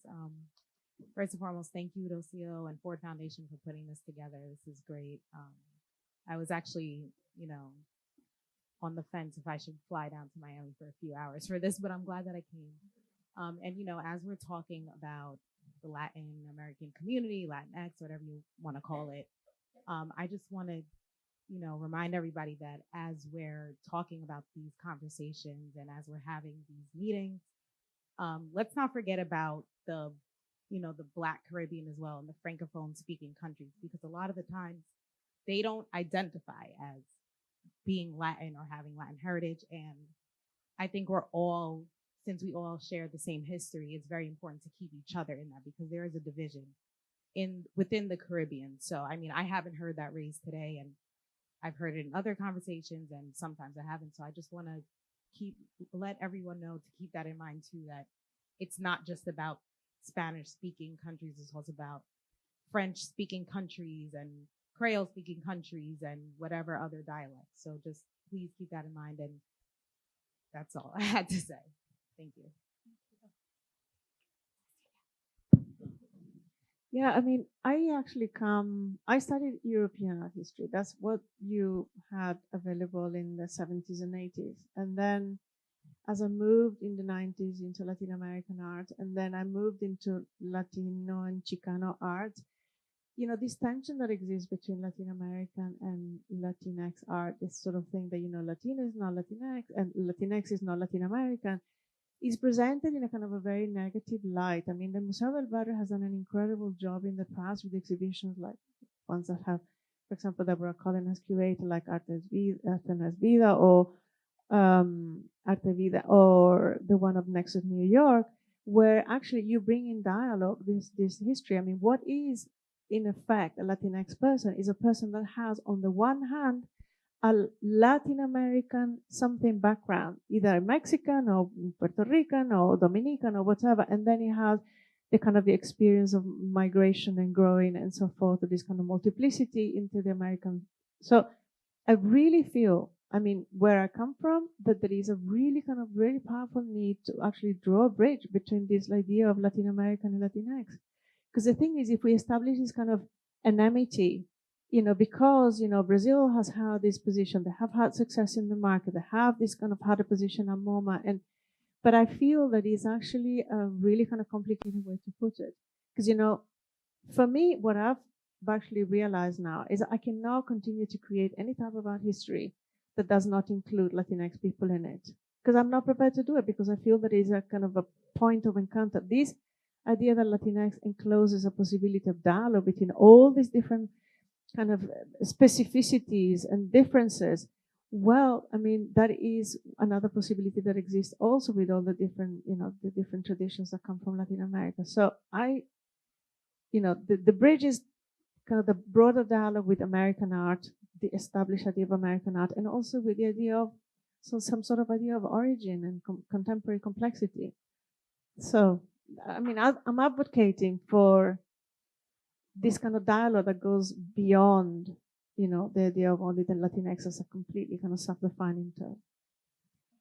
I completely agree. I think that what I'm hoping for that is, in addition to those kinds of bridges, what I especially want to bring attention to is the lack of accountability in departments of American art history to acknowledge the production of artists who have been here for generations, right? They're Chicanos from LA whose grandparents were already here, or great-grandparents were already here. So they've grown here, experienced here. They've been educated in American art schools. And I feel that there's still a lack of attention being paid from that segment also.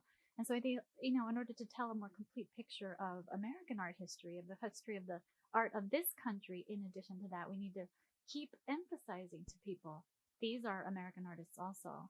So it's sort of like, I think both are really important. I just feel that the advocacy that I'm trying to do at this moment is really to bring attention to that. But I love that you're saying it, and I hope that you keep saying it as much as you can every time you're in public, because people need to hear it from the Latin American camp also, I feel. So thank you. Yeah, like in her case, I want to say I'm Brazilian. I'm a Brazilian artist. And Latinx, the word Brazilian is not even mentioned. So I wonder why Brazil, which is also Latin America, is so excluded in that compared to what you're saying, It's we're not considered Latinx, so what is the term? Well, I can only speak from my experience working at Museo del Barrio, where we included Brazilian artists always in our S-Files exhibition, which was the pre-Latinx artists who had either were children of immigrants or had immigrated themselves and were living in the United States, and Brazilian artists were always included among that. So I think you have to look at it as a case-by-case basis on who's doing the work and who they're considering. And I think you would even have to ask Brazilian artists if they embrace the term. No, they do, because I came here in 1979, so I had suffered a lot by being Latin, but my name was Grostein, so didn't crash to other artist friends of mine, which are really Brazilian names, and they were not accepted, actually. Even Helio Tisica, by beginning here, Helio was like being recused because Latin was a kind of weird thing. And in your exhibition, Radical Woman, you include a lot of Brazilian women. There's a lot of them, even some that I never heard about. And I think it was great. So now I wonder, where are we situated in all that? Because until now, I haven't heard anybody saying the word Brazilian. We do have here at PAMM, we do have one of our curators who is actually Brazilian, and she does consider herself Latinx. And she was born in Brazil, but she grew up here in Miami. So I think that perhaps there can also be like maybe a younger generation of people that, like a more recent minors, maybe they have a different take on the question that you're posing. I do want to also add that from what I'm hearing is that there's a need to kind of strengthen our community. Not only acknowledging older histories that are there from other professionals, but also from the different narratives that are kind of part of this story, including the ones that are not there, like she was mentioning in terms of like the French Caribbean and so on. But when, this question about measurement came up, I couldn't stop thinking. And then one thing I cannot stop thinking about is how right now there's a shutdown, and the shutdown is actually very much rooted in xenophobia towards our community. And I think that in that, just the fact that that's happening in a way kind of proves that maybe we're not, I don't want to use the word failing, but that there's much more work to be done if the level of xenophobia is so high against quote unquote people from Mexico that the government paralyzes itself. I mean, that's huge.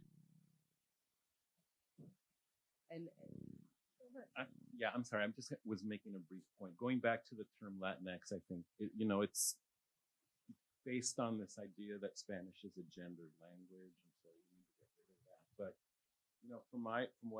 my observation is that most Latinx Xers, their first language is English.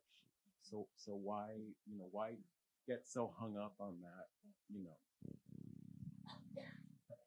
There's this great artist who I heard talk about the term in LA just last year at College Art Association, and he said the correct pronunciation was Latinx. It's lovely being like very cavalier, but I loved about this fact that he's not taking it seriously at all because he's gonna. Oh, really? Anyone else? Can we let Jackie just because? Oh, just so super quick. Okay. The quickest. I do what I do the way I do it because I met you. Because you rock your hoops. Because when I met Dr. Rocio Alvarado, right? No, Aranda, excuse me. No, are you Alvarado? No, que un reguero. Sorry. Colin, Aranda Alvarado. You see what happens? You give me a mic? Because you rock your hoops and you had your nameplate and you were Dr. Rocio. That's why I do what I do. I just think you need to know that. Thank you. Thank you. I do what I do because of you. Thank you.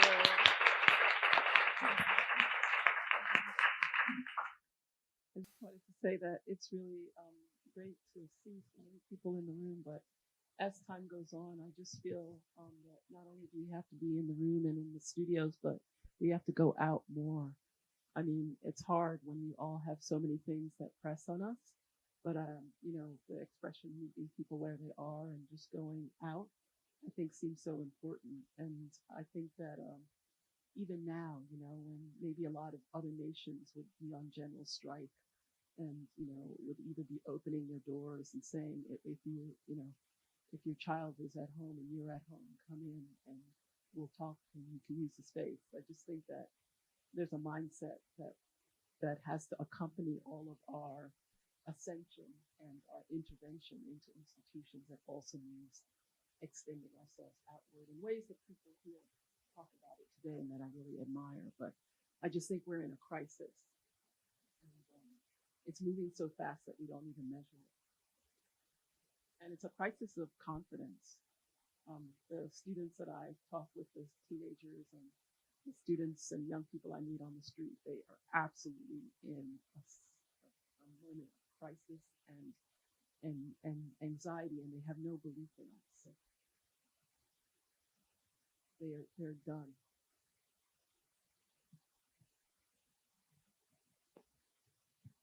I know there's mostly like artists in the room, like, visual artists. And I think that what you do by showing artists that you know in your classrooms is amazing because in a way that's a sense of collaboration. But, what I do as a performer is like collaborative. Like I can't go on stage without there being a lighting designer or a set designer or whatever it is. And so I think that even though it's harder for visual artists a little bit, I think that if we all like collaborate more as artists, then that'll get more of the work out there and then we'll have a bigger voice as opposed to like Hector trying to do it on his own, right? But if Hector is working with Wanda or working with Juana, sorry. Oh, Wanda and Juana. Okay, yes, Wanda. I'm like, wait. Yeah, so, it's like, and I'm like horrible at networking, right? But I have like this big personality. And so it's like, my thing is just like, like if all of us like exchange information with someone here that you don't know, right? And then see where we can go with that and like how we can grow and like help each other and continue to put out work as Latinx artists, because then we'll have a bigger voice and you'll touch a community that you necessarily may not have touched had you not connected with someone else that you didn't have an experience with before. So thank you, Hector. I also have been thinking, and I've been talking a lot with my colleagues. Many of them, they're here. We all met at Museo del Barrio, and we all move on in our careers to do great things, right? And then what happens with those institutions that invested so much in our careers and gave us so much? And what's our responsibility towards those institutions, right? And probably it's the same for PAMM. How many people went to PAMM and now they're doing great things, and sort of how do we give back to? Yeah. I think something I'd like to add maybe next time we have a meeting like this is people who've been supporting that work to do a little report back on what people have been doing and the advances in the museum. And I'd like to express my gratitude to Pérez Art Museum Miami for helping me and helping us all join here. And also I'd like to acknowledge my colleague, Laurence Martineau, who helped me with the logistics and was really a partner in this.